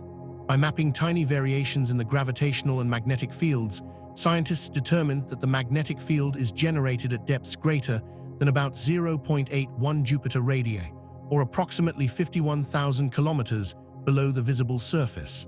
Above this depth lies a layer where helium is precipitating out of the metallic hydrogen. This helium rain releases gravitational potential energy as it falls, which heats the overlying layers and stabilizes them against convection. Without convection, there is no dynamo. The helium rain layer effectively acts as a boundary, confining the dynamo to the deeper interior. Jupiter's magnetic field axis is tilted approximately 9.5 to 10.8 degrees relative to its rotation axis. Additionally, the magnetic field center is displaced about 7,000 kilometers from Jupiter's geometric center. These offsets mean that as Jupiter rotates every 10 hours, the magnetic field wobbles. From the perspective of a spacecraft or moon orbiting Jupiter, the magnetic field appears to shift dramatically over the course of Jupiter's day. This wobbling field has significant effects on the radiation environment and plasma flows within the magnetosphere. The magnetosphere itself is the region of space dominated by Jupiter's magnetic field. It begins at the magnetopause, the boundary where Jupiter's magnetic field pressure balances the pressure from the solar wind. The solar wind is a stream of charged particles, primarily protons and electrons, flowing outward from the Sun at speeds of several hundred kilometers per second. When this supersonic plasma encounters Jupiter's magnetic field, it piles up and compresses the field on the sunward side while stretching it into a long tail on the opposite side. On the sunward side, the magnetopause typically sits at about 50 to 100 Jupiter radii, depending on solar wind conditions. 1 Jupiter radius equals approximately 71,400 kilometers. So the magnetopause can be as far as 7 million kilometers from Jupiter. This is much farther than the magnetopause distance at Earth, which is about 10 Earth radii or roughly 64,000 kilometers. Jupiter's magnetosphere is not just stronger, but vastly larger than Earth's. On the night side, Jupiter's magnetosphere extends into a magnetotail that stretches at least 650 million kilometers, far enough to reach beyond Saturn's orbit. Voyager spacecraft detected Jupiter's magnetotail even when they were well past Saturn, demonstrating that the tail extends at least that far. The magnetotail is a region where magnetic field lines are stretched out downstream by the solar wind. Plasma and charged particles flow down the tail, occasionally reconnecting and being flung back toward Jupiter or out into interplanetary space. Within the magnetosphere, charged particles are trapped by the magnetic field, forming radiation belts. Jupiter's radiation belts are the most intense in the solar system. Electrons and ions spiral along magnetic field lines, bouncing between the northern and southern magnetic poles. As they spiral, they drift around the planet, creating ring-shaped belts of high-energy particles. The most intense radiation is found in the inner magnetosphere, within about 20 Jupiter radii. The radiation is so intense that it represents a serious hazard to spacecraft. Pioneer 10, the first spacecraft to fly by Jupiter in 1973, received an integrated radiation dose of approximately 200,000 rads from electrons and 56,000 rads from protons during its encounter. For comparison, a whole-body dose of 500 rads is lethal to humans. The spacecraft survived, but its star sensor was damaged, likely due to radiation exposure. Engineers learned from Pioneer's experience and designed subsequent spacecraft with enhanced radiation shielding and hardened electronics. The source of particles filling the radiation belts is primarily Io. As described in earlier chapters, Io's intense volcanic activity ejects sulfur and oxygen atoms into space. These atoms become ionized by solar ultraviolet light and impacts from energetic particles, turning them into charged ions. Jupiter's magnetic field sweeps past Io at approximately 57 kilometers per second, picking up these newly created ions and accelerating them. The ions form a torus, a donut-shaped cloud of plasma centered on Io's orbital distance at approximately 6 Jupiter radii. The Io plasma torus contains enormous amounts of material. Estimates suggest that Io supplies approximately 1 ton of material per second to the magnetosphere. This material is primarily sulfur and oxygen ions, giving the torus a characteristic glow when observed in ultraviolet light. The torus rotates with Jupiter's magnetic field, completing one rotation every 10 hours. This rapid rotation flings plasma outward through centrifugal force. As plasma moves outward, it is replaced by new material from Io, creating a continuous flow. The interaction between Io and Jupiter's magnetic field generates powerful electrical currents. As Jupiter's magnetic field sweeps past Io, it induces electrical currents in Io's ionosphere. These currents flow along magnetic field lines, connecting Io to Jupiter's upper atmosphere, carrying approximately 3 million amperes of electrical current. This current dissipates about 1 to 2 trillion watts of power, creating auroral emissions at Jupiter's poles directly linked to Io's position. When Io is in certain locations in its orbit, corresponding bright spots appear in Jupiter's auroras. Jupiter's auroras are the most powerful in the solar system. Unlike Earth's auroras, which are primarily powered by the solar wind, Jupiter's auroras are driven by internal processes within the magnetosphere. The rapid rotation of the magnetosphere and the continuous supply of plasma from Io create a vast system where charged particles are constantly being accelerated and funneled toward the poles. When these high-energy particles strike Jupiter's upper atmosphere, they excite hydrogen atoms, causing them to emit ultraviolet light. The auroras shine continuously, hundreds of times brighter than Earth's auroras, covering areas larger than Earth's entire surface. Observations with the Hubble Space Telescope and other instruments have revealed detailed structures in Jupiter's auroras. The main auroral oval corresponds to the boundary between the rapidly rotating inner magnetosphere and the outer magnetosphere, where field lines are stretched into the magnetotail. Additional auroral features include the Io footprint and footprints from the other Galilean moons. Even Europa, Ganymede, and Callisto create faint auroral signatures, though much weaker than Io's because they do not supply as much plasma to the magnetosphere. Jupiter's magnetosphere also emits powerful radio waves. These emissions occur primarily in the decametric wavelength range, with frequencies between 8 and 40 MHz. The radio bursts are generated by electrons spiraling along magnetic field lines near Jupiter's poles. The emissions are highly variable and beamed, meaning they are only detectable from certain angles. Early radio astronomers in the 1950s detected these emissions before spacecraft visited Jupiter, providing the first evidence that Jupiter had a strong magnetic field and a magnetosphere. The magnetosphere is not static. It responds to changes in the solar wind and to variations in the plasma supply from Io. When the solar wind pressure increases, the magnetopause is compressed inward. When pressure decreases, the magnetosphere expands. Volcanic eruptions on Io can inject large quantities of new material into the plasma torus, causing temporary increases in plasma density and changes in the radiation environment. Studies have shown that Jupiter's magnetosphere varies on timescales ranging from minutes to years, responding to both external solar influences and internal processes. Understanding Jupiter's magnetosphere has applications beyond Jupiter itself. Gas giant exoplanets likely have magnetospheres, and some may interact with stellar winds much stronger than our suns. Hot Jupiters orbiting very close to their stars experience extreme conditions where the magnetosphere is compressed to a fraction of the planet's radius. Studying Jupiter teaches us about the fundamental physics of magnetospheres under various conditions. The magnetosphere also affects Jupiter's moons.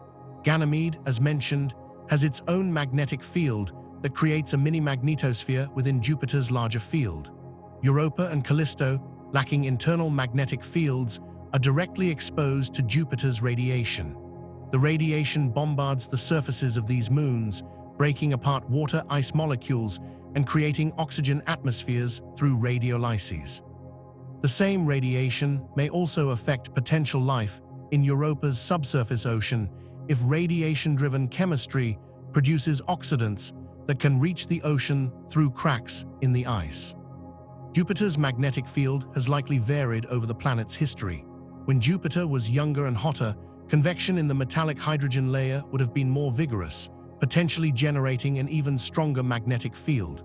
Studies suggest that early in its history, Jupiter's magnetic field may have been several times stronger than it is today. As the planet cooled and convection slowed, the magnetic field weakened to its current strength. Tracking how the field changes over time provides insights into the interior structure and thermal evolution of gas giants. Chapter 8: The Extended Family Rings and Minor Moons. Jupiter is famous for its 4 Galilean moons, but the giant planet's family extends far beyond these 4 large satellites. Jupiter hosts at least 95 known moons as of recent counts, and the number continues to grow as surveys discover fainter and smaller objects. In addition to its extensive moon system, Jupiter possesses a faint ring system discovered only when spacecraft flew close enough to photograph it. Beyond even the rings and moons, Jupiter shepherds 2 large swarms of asteroids that share its orbit around the Sun. This extended family reveals much about how gravitational capture works, how small bodies interact with planets, and how ring systems form and evolve. The ring system was completely unknown until 1979, when Voyager 1 captured images showing a faint band of light encircling Jupiter's equator. Scientists had theorized that Jupiter might have rings after similar rings were discovered around Uranus in 1977, but no Earth-based telescope could detect them. The rings are incredibly faint, less than 100,000th the brightness of Saturn's magnificent ring system. They only became visible when Voyager photographed Jupiter with the Sun directly behind the spacecraft, a geometry called forward scattering, where small dust particles scatter sunlight efficiently toward the observer. Jupiter's ring system consists of four main components. The innermost component is the halo ring, a thick torus of material extending from approximately 92,000 to 122,000 kilometers from Jupiter's center. The halo is vertically extended, reaching up to 20,000 kilometers above and below Jupiter's equatorial plane. The particles forming the halo are extremely small, only a few micrometers across, fine dust that glows faintly when illuminated. Outside the halo lies the main ring, the brightest component of the ring system. The main ring extends from approximately 122,000 to 129,000 kilometers from Jupiter's center, making it about 6,400 kilometers wide. The ring is thin, only about 30 kilometers thick at most locations. The main ring contains a mixture of dust and larger particles, though even the largest particles are only boulder-sized, a few meters across at most. Two small moons, Metis and Adrastea, orbit within the main ring. These moons are irregular in shape and quite small. Metis measures about 60 kilometers across, while Adrastea is only about 16 kilometers across. Beyond the main ring lie the Gossamer rings, two faint structures extending far from Jupiter. The inner Gossamer ring is associated with the moon Amalthea and extends from the outer edge of the main ring at 129,000 kilometers out to approximately 182,000 kilometers, where Amalthea orbits. The outer Gossamer ring is associated with Thebe and extends even farther, reaching out to approximately 226,000 kilometers. The Gossamer rings are vertically extended, much thicker than the main ring, creating a faint, diffuse glow above and below the equatorial plane. The structure and composition of Jupiter's rings reveal their origin. Unlike Saturn's rings, which consist primarily of water ice and are bright and reflective, Jupiter's rings are dark and reddish, indicating they are made of rocky or carbonaceous material. Spectroscopic observations confirm that the ring particles have compositions similar to the small moons embedded within and near the rings. The rings are continually produced by meteoroid impacts on these moons. When a meteoroid, a small chunk of rock or ice traveling through space, strikes one of the small inner moons, it excavates material from the moon's surface. The impact ejects dust and debris into orbit around Jupiter. Because the small moons have very weak gravity, the ejector easily escapes and spreads out into a ring. The ring particles slowly spiral inward toward Jupiter due to interactions with Jupiter's magnetic field and atmospheric drag. Eventually, they fall into Jupiter's atmosphere and are destroyed. The timescale for this process is relatively short, perhaps 1 million years or less, which means the rings must be continually replenished. As long as meteoroid impacts keep striking the source moons, new material is supplied to the rings. The four small inner moons that supply material to the rings are interesting objects themselves.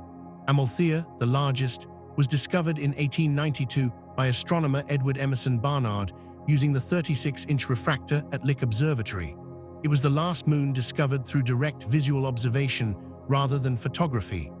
Amalthea orbits at about 181,000 kilometers from Jupiter's center, completing one orbit in just under 12 hours. The moon is irregularly shaped, measuring roughly 250 by 146 kilometers. Its surface is heavily cratered and has a reddish color, likely due to sulfur from Io's volcanism coating the surface. Thebe, discovered in 1979 by Voyager 1, orbits slightly farther out at 222,000 kilometers. It measures about 116 kilometers across and is also irregular in shape. Metis and Adrastea were both discovered in Voyager images. These tiny moons orbit very close to Jupiter, embedded within the main ring itself. They are likely fragments from larger bodies that were shattered by impacts. Jupiter's moon system extends far beyond the Galilean satellites and inner moons. Dozens of small irregular moons orbit Jupiter at much greater distances, ranging from 11 million to nearly 30 million kilometers from the planet. These irregular moons are typically only a few kilometers across, some as small as 1 kilometer in diameter. They have highly elliptical orbits, and many orbit in retrograde, meaning they orbit opposite to Jupiter's rotation direction. These characteristics indicate that the irregular moons were not formed in orbit around Jupiter, but were captured from passing asteroids. The irregular moons fall into several families or groups based on their orbital characteristics. The Himalaya group consists of several moons with similar orbital distances, around 11 million kilometers, and prograde orbits. The largest member is Himalaya, discovered in 1904, measuring about 170 kilometers across. The Ananke group orbits at about 21 million kilometers in retrograde orbits. The Calm group and Pasiphae group also have retrograde orbits at similar distances, but with different inclinations. The grouping of irregular moons suggests that each group originated from a single larger body that was captured by Jupiter and subsequently broke apart, either through a collision or through tidal forces. When a small asteroid passes close to a giant planet, tidal forces, the difference in gravitational pull on the near and far sides of the asteroid, can be strong enough to break a loosely bound object into fragments. These fragments then orbit the planet as a family of moons. Capturing objects into orbit is difficult. An object approaching Jupiter on a hyperbolic trajectory will swing around the planet and escape back into interplanetary space unless something removes energy from its orbit. Possible capture mechanisms include interactions with gas that may have surrounded Jupiter early in solar system history, or three-body interactions where the asteroid passed close to an existing moon, allowing the moon to gravitationally alter the asteroid's trajectory enough to trap it. Irregular moons continue to be discovered. Modern telescopes equipped with sensitive CCD cameras and automated survey programs can detect extremely faint objects near Jupiter. Between 1999 and 2018, over 60 new irregular moons were discovered, bringing Jupiter's total moon count to 95 as of recent tallies. Some of these moons are so small and faint that they can only be observed with the largest telescopes on Earth. The pace of discovery suggests that many more tiny moons remain undetected. One recently discovered moon gained attention for its unusual orbit. Valetudo, discovered in 2018, orbits in a prograde direction, while most of the other outer moons in its region orbit retrograde. Astronomers described it as traveling the wrong way down a highway. Valetudo's orbit crosses the paths of several retrograde orbiting moons, creating a high probability of collision at some point in the future. Such collisions may be how some of the moon families formed originally. Beyond the moons lie the Trojan asteroids, two large swarms of rocky bodies that share Jupiter's orbit around the Sun. The Trojans occupy stable gravitational points called Lagrange points, specifically the L4 and L5 points located 60 degrees ahead of and 60 degrees behind Jupiter in its orbit. At these locations, the gravitational pulls of the Sun and Jupiter combine with the centrifugal force of orbiting to create stable regions where asteroids can remain indefinitely. The Jupiter Trojans are numerous. Surveys estimate that there are approximately 260,000 Trojan asteroids larger than 1 kilometer in diameter, and many more smaller ones. The leading swarm, located at the L4 point ahead of Jupiter, is called the Greek Camp because the asteroids are named after heroes from the Greek side of the Trojan War. The trailing swarm at L5 is called the Trojan Camp, named after heroes from the Trojan side. The naming convention has exceptions. There are a few Trojans in the Greek camp and a few Greeks in the Trojan camp, asteroids that were named before the convention was firmly established. The largest Trojan asteroid is 617 Patroclus, a binary system where two asteroids orbit each other while both orbit around the L5 point. The two components are each about 100 kilometers across. Other large Trojans include 624 Hector, which is highly elongated, measuring about 400 kilometers along its longest axis. Trojan asteroids are remnants from the early solar system. They likely formed in the same region as the giant planets and were captured into Jupiter's Lagrange points during the period of planetary migration. Studying their compositions and structures provides insights into conditions in the outer solar system during planet formation. NASA's Lucy mission, launched in 2021, is specifically designed to visit multiple Trojan asteroids and study their characteristics in detail. Jupiter's extended family of rings, inner moons, Galilean satellites, irregular outer moons, and Trojan asteroids forms a complex system shaped by gravity, collisions, and capture processes over billions of years. Each component tells part of the story of how planetary systems evolve and how giant planets interact with the smaller bodies in their vicinity. Chapter 9: The Space Age, Pioneer and Voyager Era. For thousands of years, humans observed Jupiter from Earth's surface. Telescopes revealed storms, moons, and bands of clouds, but distance limited what could be learned. Understanding Jupiter's true nature required sending machines across hundreds of millions of kilometers of space to visit the giant planet directly. The exploration of Jupiter by spacecraft began in the early 1970s and transformed our knowledge from rough sketches to detailed understanding. The Pioneer and Voyager missions were the first to make this journey, braving unknown hazards to return data that rewrote textbooks and reshaped planetary science. Pioneer 10 launched on March 2, 1972, the first spacecraft designed specifically to travel beyond the asteroid belt and explore the outer solar system. The mission was risky. No one knew whether spacecraft could safely traverse the asteroid belt, the region between Mars and Jupiter filled with rocky debris. Some scientists worried that collisions with even tiny particles might destroy the spacecraft. Additionally, Jupiter's radiation environment was suspected to be intense, but no direct measurements existed. Pioneer 10 was designed as a spinning spacecraft, rotating about 5 times per minute to provide stability. It carried a suite of scientific instruments, including magnetometers to measure magnetic fields, charged particle detectors, a meteoroid detector, an infrared radiometer to measure heat emission, and an imaging photopolarimeter that built up images by scanning as the spacecraft spun.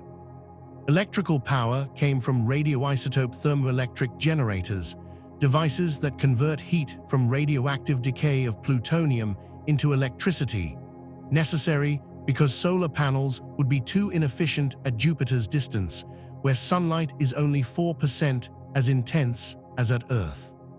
The spacecraft successfully traversed the asteroid belt without incident, proving that the belt was not a deadly obstacle.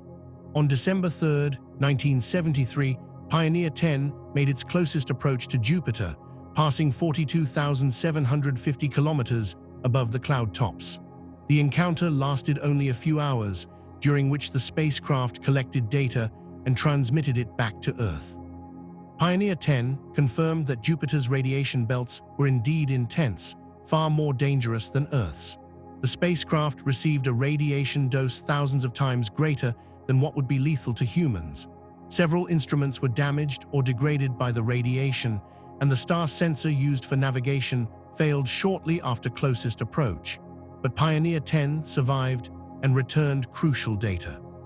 The mission measured Jupiter's magnetic field directly for the first time, confirming it was at least 10 times stronger than Earth's and stretched far into space. The field was tilted and offset from Jupiter's center, causing it to wobble as the planet rotated. Pioneer 10 detected charged particles trapped in the magnetosphere and measured radio emissions generated by these particles. The spacecraft also measured Jupiter's heat emission, confirming that Jupiter radiates about twice as much energy as it receives from the Sun. Images returned by Pioneer 10, though crude by later standards, showed Jupiter's atmosphere in more detail than ever before. The Great Red Spot was clearly visible, and the banding structure showed variations and features. Temperature measurements revealed that the bright zones were colder and higher than the dark belts, consistent with zones being regions of rising gas. Pioneer 11 launched on April 5, 1973, following its predecessor to Jupiter, but on a different trajectory. Pioneer 11 was targeted to fly over Jupiter's North Pole, a region never observed from Earth because Jupiter's axis is nearly perpendicular to our line of sight.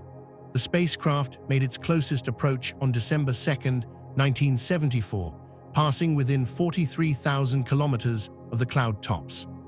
Pioneer 11 returned the first close-up images of Jupiter's polar regions.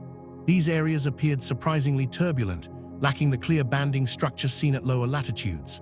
The spacecraft confirmed and extended Pioneer 10's findings about the magnetic field and radiation environment. Pioneer 11 also made accurate mass measurements of Jupiter's moon, Callisto, by observing how the spacecraft's trajectory was affected by the moon's gravity during a distant flyby. The Pioneer encounters demonstrated that spacecraft could survive the harsh environment at Jupiter, paving the way for more ambitious missions. The data returned by both spacecraft helped scientists refine models of Jupiter's structure and dynamics, but the image quality was limited by the scanning photopolarimeter instrument, which built up images slowly line by line. What scientists wanted was high-resolution photography that could capture dynamic atmospheric features and reveal details on Jupiter's moons. The Voyager missions provided this capability.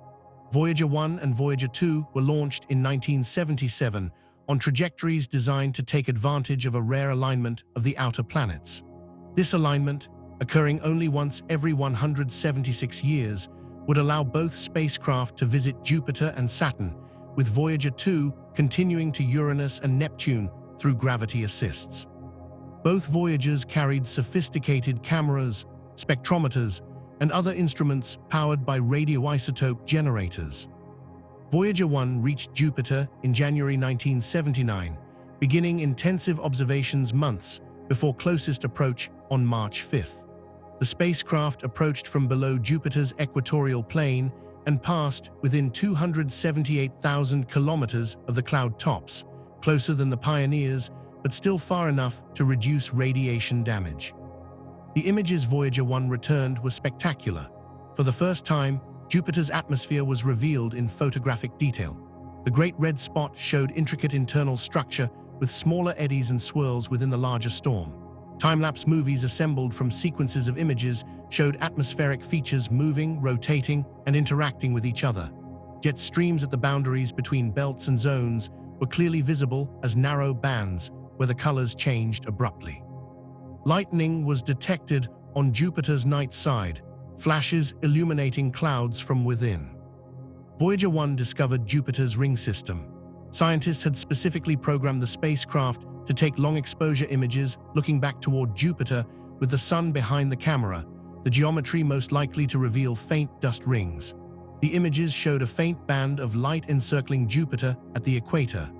Analysis revealed that the ring was made of small particles that scattered sunlight efficiently in forward-scattering geometry. The discovery confirmed theoretical predictions that Jupiter might have rings similar to those found around Uranus 2 years earlier. The most dramatic discovery came from the moons. As Voyager 1 approached, it took hundreds of images of the Galilean satellites, revealing them as worlds rather than mere points of light. Io appeared yellowish and orange, with no visible impact craters, suggesting a very young surface. Europa was smooth and covered in cracks. Ganymede showed both old, heavily cratered terrain and younger, grooved regions. Callisto was saturated with craters, the most heavily cratered object yet seen. 3 days after Voyager 1's closest approach, navigation engineer Linda Morabito was examining images taken for optical navigation purposes. These images were long exposures designed to capture background stars so that the spacecraft's position could be determined precisely. While examining an image showing Io's crescent edge, she noticed a strange plume extending from the moon's limb. At first, she thought it might be another moon in the background. But analysis revealed the plume was emanating from Io itself. It was a volcanic eruption, a massive plume shooting material 300 kilometers above Io's surface. The discovery of volcanism on Io was astonishing. No one had expected active volcanoes on such a small, cold moon so far from the sun. The science team quickly searched through earlier images and found more volcanic plumes. By the end of the encounter, 9 active eruptions had been identified. Io was the most volcanically active body in the solar system. The discovery validated a prediction made just days before by planetary scientist Stan Peele, who had calculated that tidal heating from Jupiter might make Io volcanically active. Voyager 1 provided dramatic confirmation. Voyager 2 arrived at Jupiter in July 1979, 4 months after Voyager 1. The spacecraft took a different trajectory, approaching Jupiter's night side and passing within 570,000 kilometers, farther than Voyager 1, but still close enough to obtain excellent data. Voyager 2 provided complementary observations, imaging regions not well covered by Voyager 1 and monitoring how atmospheric features had changed over the intervening months. Voyager 2 confirmed that Io's volcanism was ongoing, observing several of the same eruptions Voyager 1 had seen plus new ones. In total, the two Voyager spacecraft documented at least 9 active eruptions occurring simultaneously on Io, demonstrating that volcanism was not a rare event, but a continuous process reshaping the Moon's surface. Together, the Pioneer and Voyager missions revolutionized our understanding of Jupiter. Before these missions, Jupiter was known primarily from telescopic observations that could resolve only the largest features. After these missions, Jupiter was understood as a complex dynamic system with a powerful magnetic field, intense radiation belts, a faint ring system, diverse moons with active geology, and an atmosphere with storms and dynamics operating on timescales from hours to centuries. The data returned by these spacecraft provided enough material for scientists to analyze for decades. The missions also demonstrated the value of robotic exploration, proving that well-designed spacecraft could survive the journey and return transformative discoveries about the outer solar system. Chapter 10: The Galileo Mission: A New Understanding. The Voyager flybys revealed Jupiter's complexity but left countless questions unanswered. What scientists needed was not another brief encounter, but an extended presence, a spacecraft that could orbit Jupiter for years, observing how the system changed over time and conducting detailed studies of the moons. The Galileo mission provided this opportunity. Launched in October 1989, Galileo would spend nearly 8 years orbiting Jupiter, revolutionizing our understanding of the planet and its moons while overcoming technical challenges that nearly ended the mission before it truly began. Galileo was designed to do what no spacecraft had done before: enter orbit around Jupiter and drop a probe into its atmosphere. The mission faced problems from the start. Originally scheduled to launch in 1986 aboard the Space Shuttle, the Challenger disaster delayed the mission and forced mission planners to redesign the trajectory. The powerful Centaur upper stage, originally intended to propel Galileo directly to Jupiter, was deemed too dangerous to fly on the Space Shuttle. Instead, Galileo launched on a less powerful rocket that required a complex gravity assist trajectory. The spacecraft left Earth in October 1989 and embarked on a 6-year journey that took it past Venus once and Earth twice, using gravitational assists from these planets to build up enough speed to reach Jupiter. During the long journey, Galileo made history by conducting the first close flyby of an asteroid when it passed asteroid 951 Gaspra in October 1991. A second asteroid encounter with asteroid 243 Ida in August 1993 revealed that Ida had a moon, the first confirmed satellite of an asteroid. The little moon was named Dactyl. While en route to Jupiter, disaster struck. In April 1991, mission controllers commanded Galileo's high-gain antenna to unfold. This large umbrella-shaped antenna was crucial for transmitting data back to Earth at high rates. The antenna failed to open completely. Several of its ribs remained stuck, preventing the dish from deploying. Engineers spent months attempting to free the antenna through various commands and procedures. Nothing worked. The high-gain antenna remained jammed. The failure was catastrophic for the mission's science return. Without the high-gain antenna, Galileo could only transmit data through its low-gain antennas at a rate 1,000 times slower than planned. Instead of sending back hundreds of images per day, the spacecraft could transmit only a handful. Mission planners scrambled to redesign the entire observation program. They developed data compression software that could be uploaded to the spacecraft to squeeze more information into the limited transmission capacity. They reprogrammed ground stations to maximize the amount of data they could receive. The mission would continue, but with far less science return than originally intended. On July 13, 1995, about 5 months before Jupiter arrival, Galileo released its atmospheric probe. The probe had no propulsion system. It was simply released on a trajectory that would carry it into Jupiter's atmosphere. The probe coasted for 5 months, while the main spacecraft adjusted its trajectory to arrive at Jupiter from a different angle. On December 7, 1995, the probe hit Jupiter's atmosphere at a speed of 48 kilometers per second, over 107,000 miles per hour. The friction from atmospheric entry heated the probe's heat shield to temperatures exceeding 16,000 degrees Celsius, hotter than the surface of the Sun. The probe experienced a deceleration of 230 Gs, meaning the forces on it were 230 times Earth's gravity. For 3 minutes, the probe was encased in a fireball as it plowed through the upper atmosphere.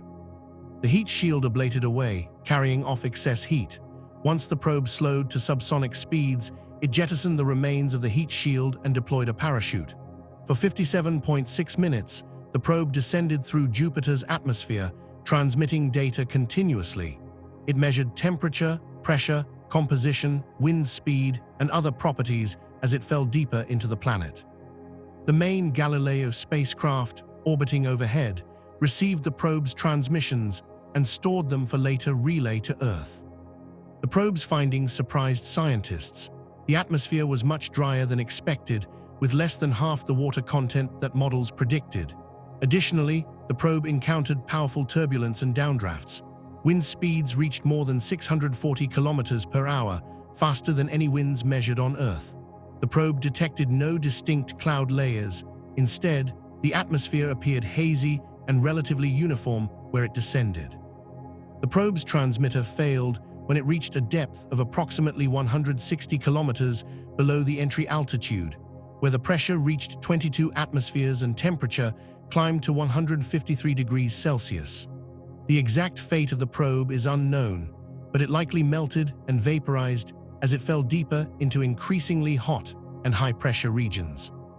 The probe had survived long enough to return invaluable data about Jupiter's atmosphere, though scientists realized it had descended into an unusually dry region, perhaps the atmospheric equivalent of a terrestrial desert, which explained why the water measurements were lower than average. Hours before the probe entered Jupiter's atmosphere, the main Galileo spacecraft performed a critical engine burn that slowed it enough to be captured by Jupiter's gravity into an elliptical orbit. This orbit insertion burn was the spacecraft's only chance to enter orbit. If the engine failed, Galileo would sail past Jupiter and the mission would be lost. The engine fired successfully, and Galileo became the first spacecraft to orbit an outer planet. Galileo's orbit was highly elliptical, taking the spacecraft from close approaches with Jupiter and its inner moons out to distances beyond Callisto's orbit. This looping orbit design allowed Galileo to encounter different moons on successive passes. Each close flyby of a moon slightly altered the spacecraft's trajectory, which mission planners used to target subsequent encounters.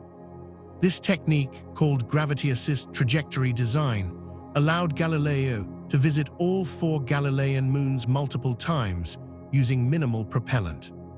Over the course of its mission, Galileo made 35 orbits of Jupiter and conducted close flybys of all 4 Galilean moons numerous times. The spacecraft revealed these moons in unprecedented detail. Images showed Europa's surface covered in cracks and ridges, confirming that the ice shell had been tectonically active. Some regions showed chaos terrain, where the surface appeared to have broken apart and refrozen in jumbled blocks. These features suggested that liquid or slushy water had been present beneath the ice at some point. The most important discovery about Europa came from magnetic field measurements. As Galileo flew past Europa, its magnetometer detected perturbations in Jupiter's magnetic field. The pattern of these perturbations indicated that an electrically conductive layer existed within Europa. Scientists concluded that Europa contains a subsurface ocean of salty water. The salt dissolved in the water makes it electrically conductive. Jupiter's time-varying magnetic field induces electrical currents in this conductive ocean, which generates a secondary magnetic field that Galileo detected. This was the strongest evidence yet that Europa harbors a global ocean beneath its ice shell. Galileo's observations of Io revolutionized understanding of that moon's volcanism. The spacecraft detected over 100 active volcanic centers, far more than Voyager had found. Infrared observations measured temperatures exceeding 1,800 degrees Celsius at some volcanic vents, hotter than most volcanic eruptions on Earth and more consistent with the silicate volcanism that dominated Earth billions of years ago. Time-lapse images showed that Io's volcanic features changed dramatically on timescales of months. Some volcanoes turned on and off. Lava flows advanced across the surface. The resurfacing rate was so high that Galileo's images showed visible changes compared to the Voyager images taken 16 years earlier. One volcano, Prometheus, displayed persistent activity throughout Galileo's mission. This volcano created a massive plume that erupted continuously, spraying sulfur dioxide gas and particles over a region hundreds of kilometers across. Galileo tracked Prometheus over multiple encounters and found that the volcanic vent had migrated across the surface by approximately 80 kilometers over the span of decades, likely because the lava source beneath the surface moved while the surface feature evolved. Ganymede revealed surprises as well. Galileo discovered that Ganymede has its own magnetic field, making it the only moon in the solar system known to generate an internal magnetic field through a dynamo process. The magnetic field is weak compared to planetary fields, but strong enough to create a mini-magnetosphere that partially shields Ganymede from Jupiter's radiation. The discovery implied that Ganymede has a liquid, electrically conductive core, likely composed of molten iron, that is convecting and generating the field. Images of Ganymede's surface showed the dichotomy between ancient dark terrain and younger bright grooved terrain in exquisite detail. The grooved terrain consists of parallel ridges and valleys created by tectonic processes that fractured and stretched the icy crust. Some grooved terrain appeared to have been resurfaced by cryovolcanism, where water or water-ammonia mixtures erupted and froze on the surface. Callisto, though geologically inactive, provided a record of the early solar system's bombardment history. The density of impact craters on Callisto's surface is saturated, meaning that new impacts simply erase old craters. This indicates that the surface has not been resurfaced in billions of years. Large multi-ring impact basins like Valhalla demonstrate the violence of ancient impacts.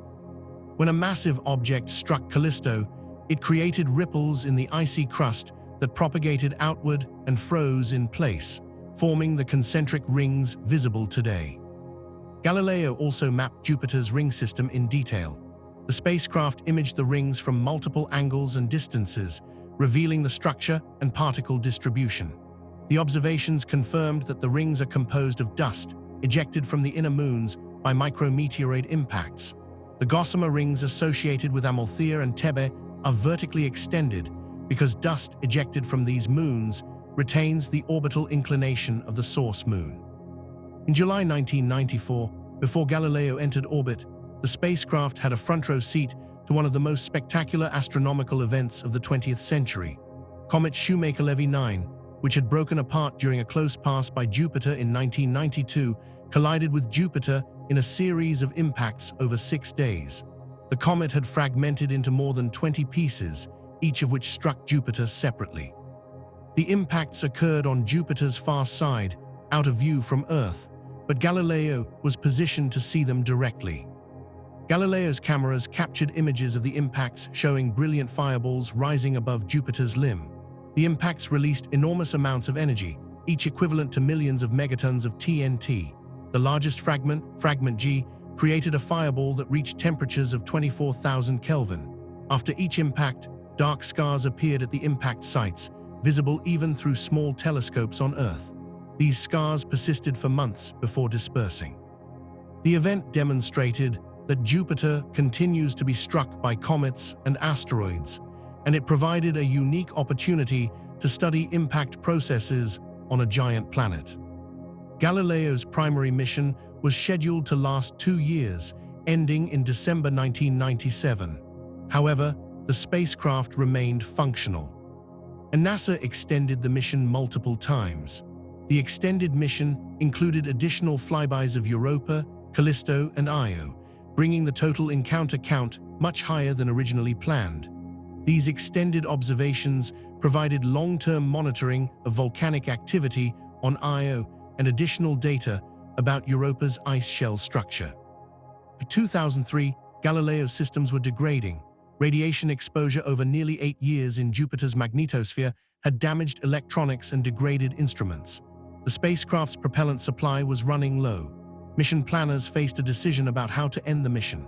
If left in orbit, Galileo would eventually crash into one of Jupiter's moons, possibly contaminating it with microorganisms from Earth that might have survived on the spacecraft despite sterilization procedures.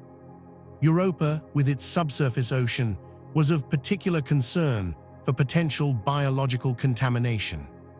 To eliminate any risk of contaminating Europa or the other moons, mission controllers programmed Galileo to perform a controlled deorbit into Jupiter's atmosphere. On September 21, 2003, Galileo plunged into Jupiter's atmosphere at a speed of nearly 50 kilometers per second. The spacecraft disintegrated and vaporized in seconds, ending one of the most successful planetary missions ever conducted.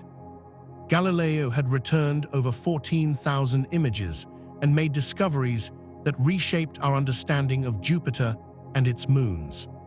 Chapter 11: Juno Peering Beneath the Clouds. Galileo answered many questions about Jupiter, but raised new ones, particularly about the planet's interior. What is the core made of? How deep do the atmospheric jets extend? How is the magnetic field generated? These questions required measurements that Galileo was not designed to make. A new mission with different instruments and a different orbit was needed. That mission is Juno, which launched in August 2011 and arrived at Jupiter in July 2016. Juno's mission is to peer beneath Jupiter's clouds and understand the planet's deep interior, answering fundamental questions about how Jupiter formed and evolved. Juno's orbit is unlike any previous Jupiter mission. Instead of orbiting in Jupiter's equatorial plane like Galileo, Juno follows a highly elliptical polar orbit. The spacecraft swoops from pole to pole, passing close to Jupiter at periapsis and then swinging far out before returning for the next pass. This orbit design serves several purposes. First, it minimizes radiation exposure. Juno spends most of its time far from Jupiter, where radiation is lower, diving briefly into the intense inner magnetosphere only during close approaches. Second, the polar orbit allows Juno to map Jupiter's gravitational and magnetic fields globally, covering all latitudes including the poles. Juno's orbit was originally planned to be a 14-day elliptical orbit, which would have allowed many close passes over the mission's duration. However, a technical issue with the spacecraft's propulsion system led mission planners to keep Juno in its initial longer orbit of approximately 53 days. This longer orbit means fewer close passes, but it also reduces cumulative radiation exposure, potentially extending the mission's lifespan. The spacecraft carries a suite of instruments designed to study Jupiter's interior and polar regions. The most important for interior studies are the Gravity Science instrument, which uses precise tracking of the spacecraft's velocity to map variations in Jupiter's gravitational field, and the microwave radiometer, which measures thermal emissions from deep in the atmosphere. Juno also carries a magnetometer to map the magnetic field in unprecedented detail, instruments to study auroras and the magnetosphere, and JunoCam, a visible light camera included primarily for public engagement. Juno's gravity measurements have provided revolutionary insights into Jupiter's interior. By tracking tiny changes in the spacecraft's velocity as it passes over different parts of Jupiter, scientists can detect asymmetries in the gravitational field. These asymmetries are caused by variations in density within the planet. The measurements revealed that Jupiter's core is not compact and well-defined as previously thought. Instead, heavy elements are diluted throughout a large region, extending roughly halfway from Jupiter's center to its surface. This finding was unexpected. Models of Jupiter's formation predicted that a dense rocky core would form first, and then gas would accumulate around it. The core should be distinct and compact. The Juno data suggests that the core is diluted or fuzzy, with heavy elements mixed into the surrounding metallic hydrogen. One possible explanation is that a massive collision occurred early in Jupiter's history. A planetary embryo with a mass of several Earth masses could have smashed into Jupiter, disrupting the core and causing heavy elements to mix outward. Alternatively, the core may have gradually eroded over billions of years through convective mixing. The exact mechanism is still debated, but the discovery has profound implications for understanding how gas giants form and evolve. If cores can be disrupted or eroded, then measuring the core mass of a gas giant does not provide a direct measurement of how much solid material was accreted before gas accumulation began. This complicates efforts to constrain planet formation models. Juno's microwave radiometer can see deep into Jupiter's atmosphere, penetrating through the cloud layers to measure temperature and water abundance at depths unreachable by optical instruments. These measurements reveal that the atmospheric belts and zones extend to depths of at least 3,000 kilometers, far deeper than previous estimates. The jets that separate belts and zones are not shallow features confined to the upper atmosphere. They are deeply rooted structures that tap into the planet's internal heat and rotational energy. The microwave radiometer also measured ammonia concentration at different depths and latitudes. Ammonia is not uniformly distributed. The equatorial region has anomalously low ammonia abundances down to depths of several hundred kilometers, while mid-latitudes have higher concentrations. The reason for this asymmetry is not fully understood, but it suggests that large-scale circulation patterns transport ammonia vertically and horizontally through the atmosphere. Water measurements remain challenging even for Juno. The microwave radiometer detected variations in water abundance, but interpreting these measurements requires understanding the complex dynamics of convection and weather on Jupiter. The atmosphere appears to have localized regions where convection brings water-rich air from deep levels to the upper atmosphere, creating moist plumes. Between these plumes lie drier regions. This patchiness means that any single measurement, like the Galileo probe descent, might not be representative of Jupiter as a whole. One of Juno's most striking discoveries came from the first close pass over Jupiter's poles. Images from JunoCam revealed that the poles are covered in massive cyclones. At the North Pole, a central cyclone is surrounded by 8 smaller cyclones arranged in a remarkably regular octagonal pattern. At the South Pole, a central cyclone is surrounded by 5 cyclones in a pentagonal arrangement. Each of these cyclones is enormous, measuring thousands of kilometers across. They are tightly packed, their edges nearly touching, and they maintain stable positions relative to each other. The arrangement of these polar cyclones defies easy explanation. On Earth, polar cyclones and hurricanes do not cluster in geometric patterns. The forces that maintain the stability of Jupiter's polar cyclone arrangements are not fully understood. Competing theories suggest that interactions between the cyclone's wind fields, combined with Jupiter's rapid rotation and unique atmospheric conditions, create stable equilibria. Computer models are beginning to reproduce these patterns, but the physics is complex. Juno's magnetometer has mapped Jupiter's magnetic field with unprecedented resolution. The measurements revealed that the field is asymmetric, stronger in the northern hemisphere than the southern hemisphere. This asymmetry, combined with observations of how the field has changed over time, provides clues about the dynamo process generating the field. The data suggests that the metallic hydrogen layer where the dynamo operates is divided into regions with different flow patterns, creating the observed asymmetries. Tracking changes in Jupiter's magnetic field over time allows scientists to study secular variation, the slow evolution of the field over decades and centuries. Comparing Juno's measurements with earlier measurements from the Pioneer, Voyager, and Galileo missions reveals that Jupiter's magnetic field is changing. The Great Blue Spot, a region of intense magnetic field strength in the southern hemisphere, has been drifting slowly.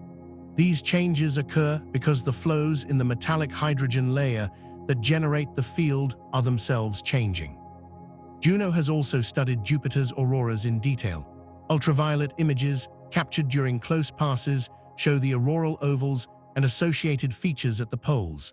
Juno flies directly through the auroral regions, measuring the charged particles that create the auroras. These in situ measurements complement remote observations, providing insights into how particles are accelerated and how they interact with Jupiter's upper atmosphere. One surprising discovery is that Jupiter's auroras are powered by processes different from Earth's. On Earth, auroras are primarily caused by electrons accelerated by the interaction between the solar wind and Earth's magnetosphere.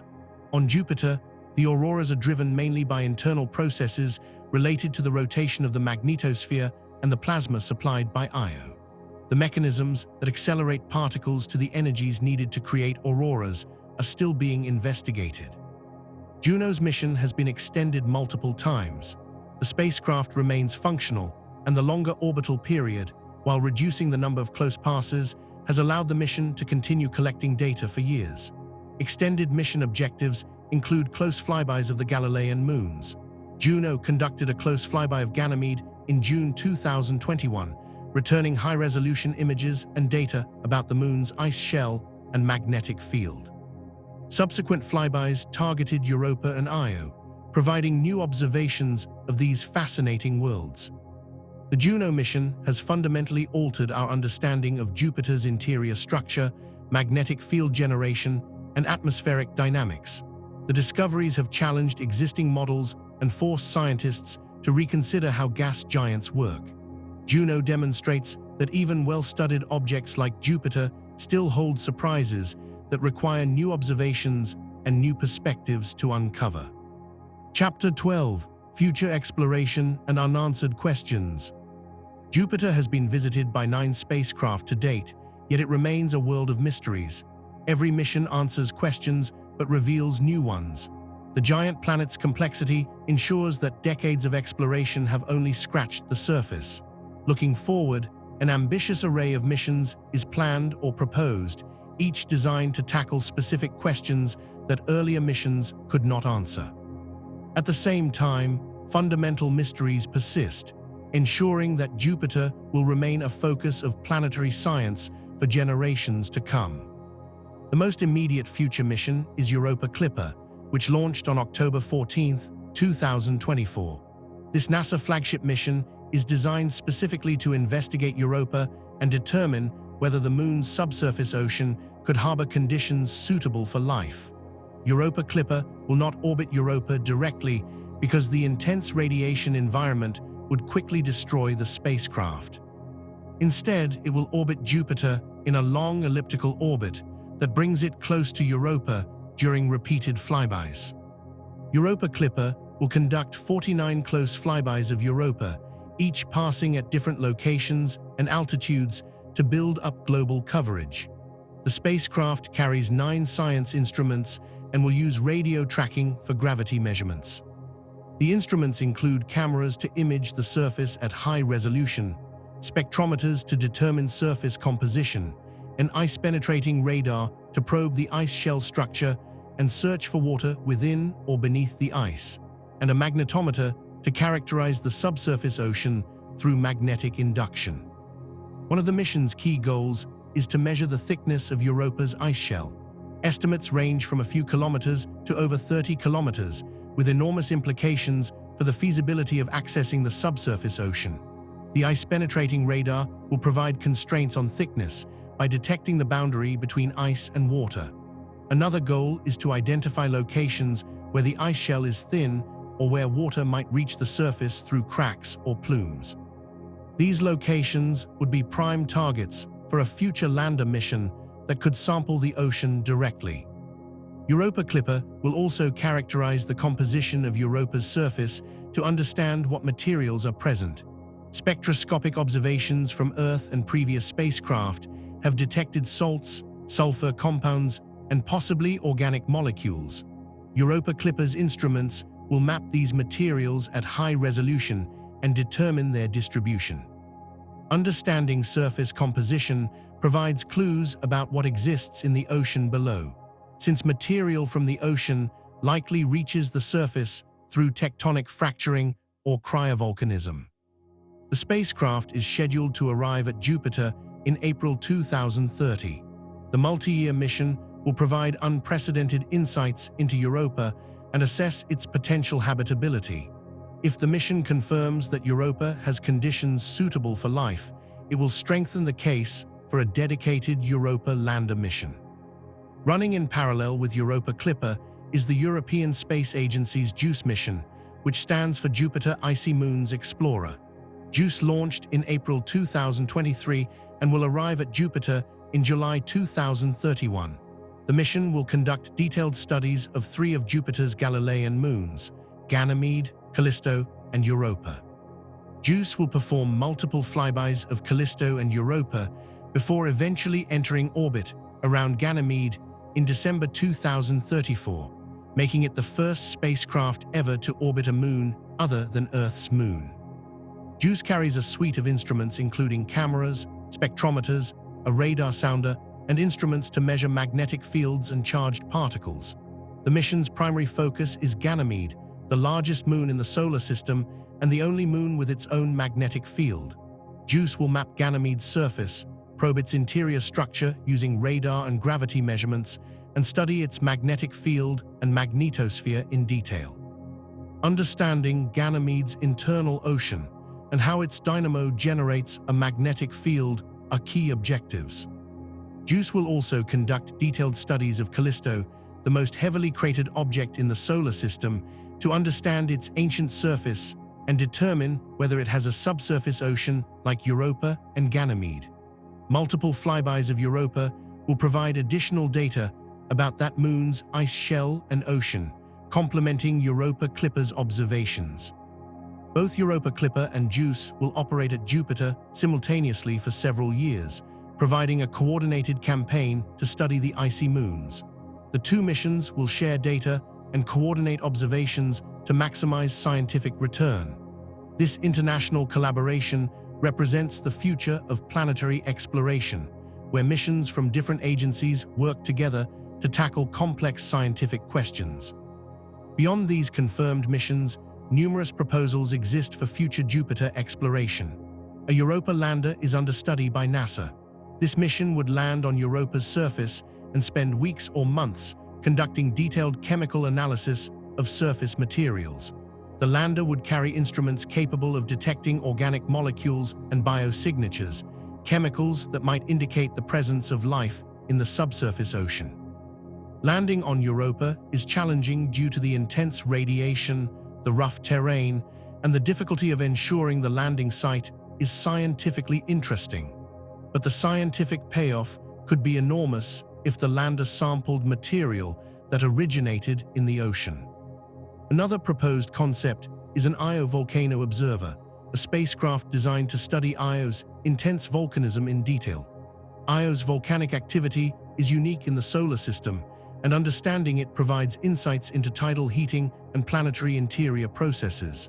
A dedicated Io mission would map volcanic activity globally, measure eruption rates, characterize lava compositions, and monitor how volcanic features change over time. The radiation environment at Io's orbital distance is extreme, requiring significant radiation shielding or a very short mission duration. Scientists have also proposed atmospheric probe missions more ambitious than Galileo's single probe. A network of multiple probes could be deployed to descend into different regions of Jupiter's atmosphere, providing measurements of composition, temperature, and dynamics at various latitudes and depths. These probes could confirm whether water abundance varies with location and whether the dry conditions encountered by Galileo's probe are typical or anomalous. More exotic concepts include aerial vehicles that could fly through Jupiter's atmosphere, using buoyancy or powered flight to remain aloft for extended periods. Such vehicles could explore the atmospheric structure at levels between the upper clouds and the depths reached by descending probes. They could study lightning, cloud chemistry, and weather patterns directly. The technical challenges are significant, including power generation, communication, and surviving the turbulent conditions, but the science potential is high. Despite decades of exploration, fundamental questions about Jupiter remain unanswered. The precise composition and structure of Jupiter's core are still uncertain. Is the core completely dissolved, or does a remnant solid core exist at the center? How much of the heavy element enrichment is in the core region versus distributed throughout the planet? These questions bear directly on how Jupiter formed and how much solid material it accreted. The mechanism sustaining the Great Red Spot for centuries remains mysterious. Why does this storm persist when storms on Earth dissipate within weeks? What energy sources power it, and what processes maintain its structure? The recent shrinking of the Great Red Spot raises additional questions. Will it continue to shrink until it disappears, or will it stabilize at a smaller size? Could it suddenly regrow, or might it break apart? Water abundance in Jupiter's atmosphere is still poorly constrained. Water is crucial for understanding Jupiter's formation because it indicates how much oxygen was present in the planet's building materials. Oxygen is tied up in water ice, and the amount of water Jupiter contains constrains where and how it formed. Did Jupiter form close to its current location, or did it migrate inward from a more distant orbit? Different formation scenarios predict different water abundances. The depth and distribution of the subsurface oceans on Europa, Ganymede, and Callisto remain uncertain. For Europa especially, understanding the ocean's chemistry and energy sources is essential for assessing habitability. Does the ocean have the right chemical conditions for life? Are there energy sources available, such as hydrothermal vents on the ocean floor where water interacts with rock? How thick is the ice shell, and how frequently does material exchange occur between the surface and the ocean? Jupiter's influence on the solar system continues to be a topic of study. Jupiter's gravity has shaped the distribution of asteroids, created the Trojan swarms, and protected the inner planets from cometary impacts. But Jupiter's role in delivering water to Earth remains debated.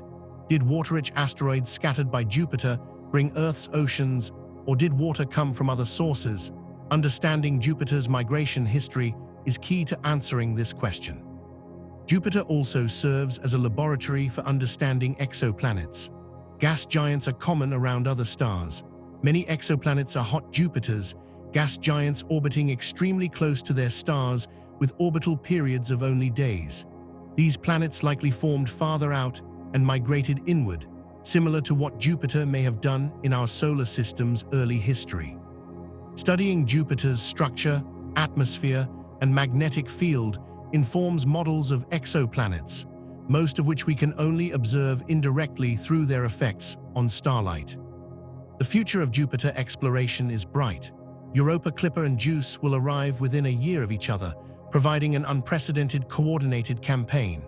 Future missions will likely include landers, atmospheric probes, and perhaps even submarines to explore the oceans of Europa or Ganymede.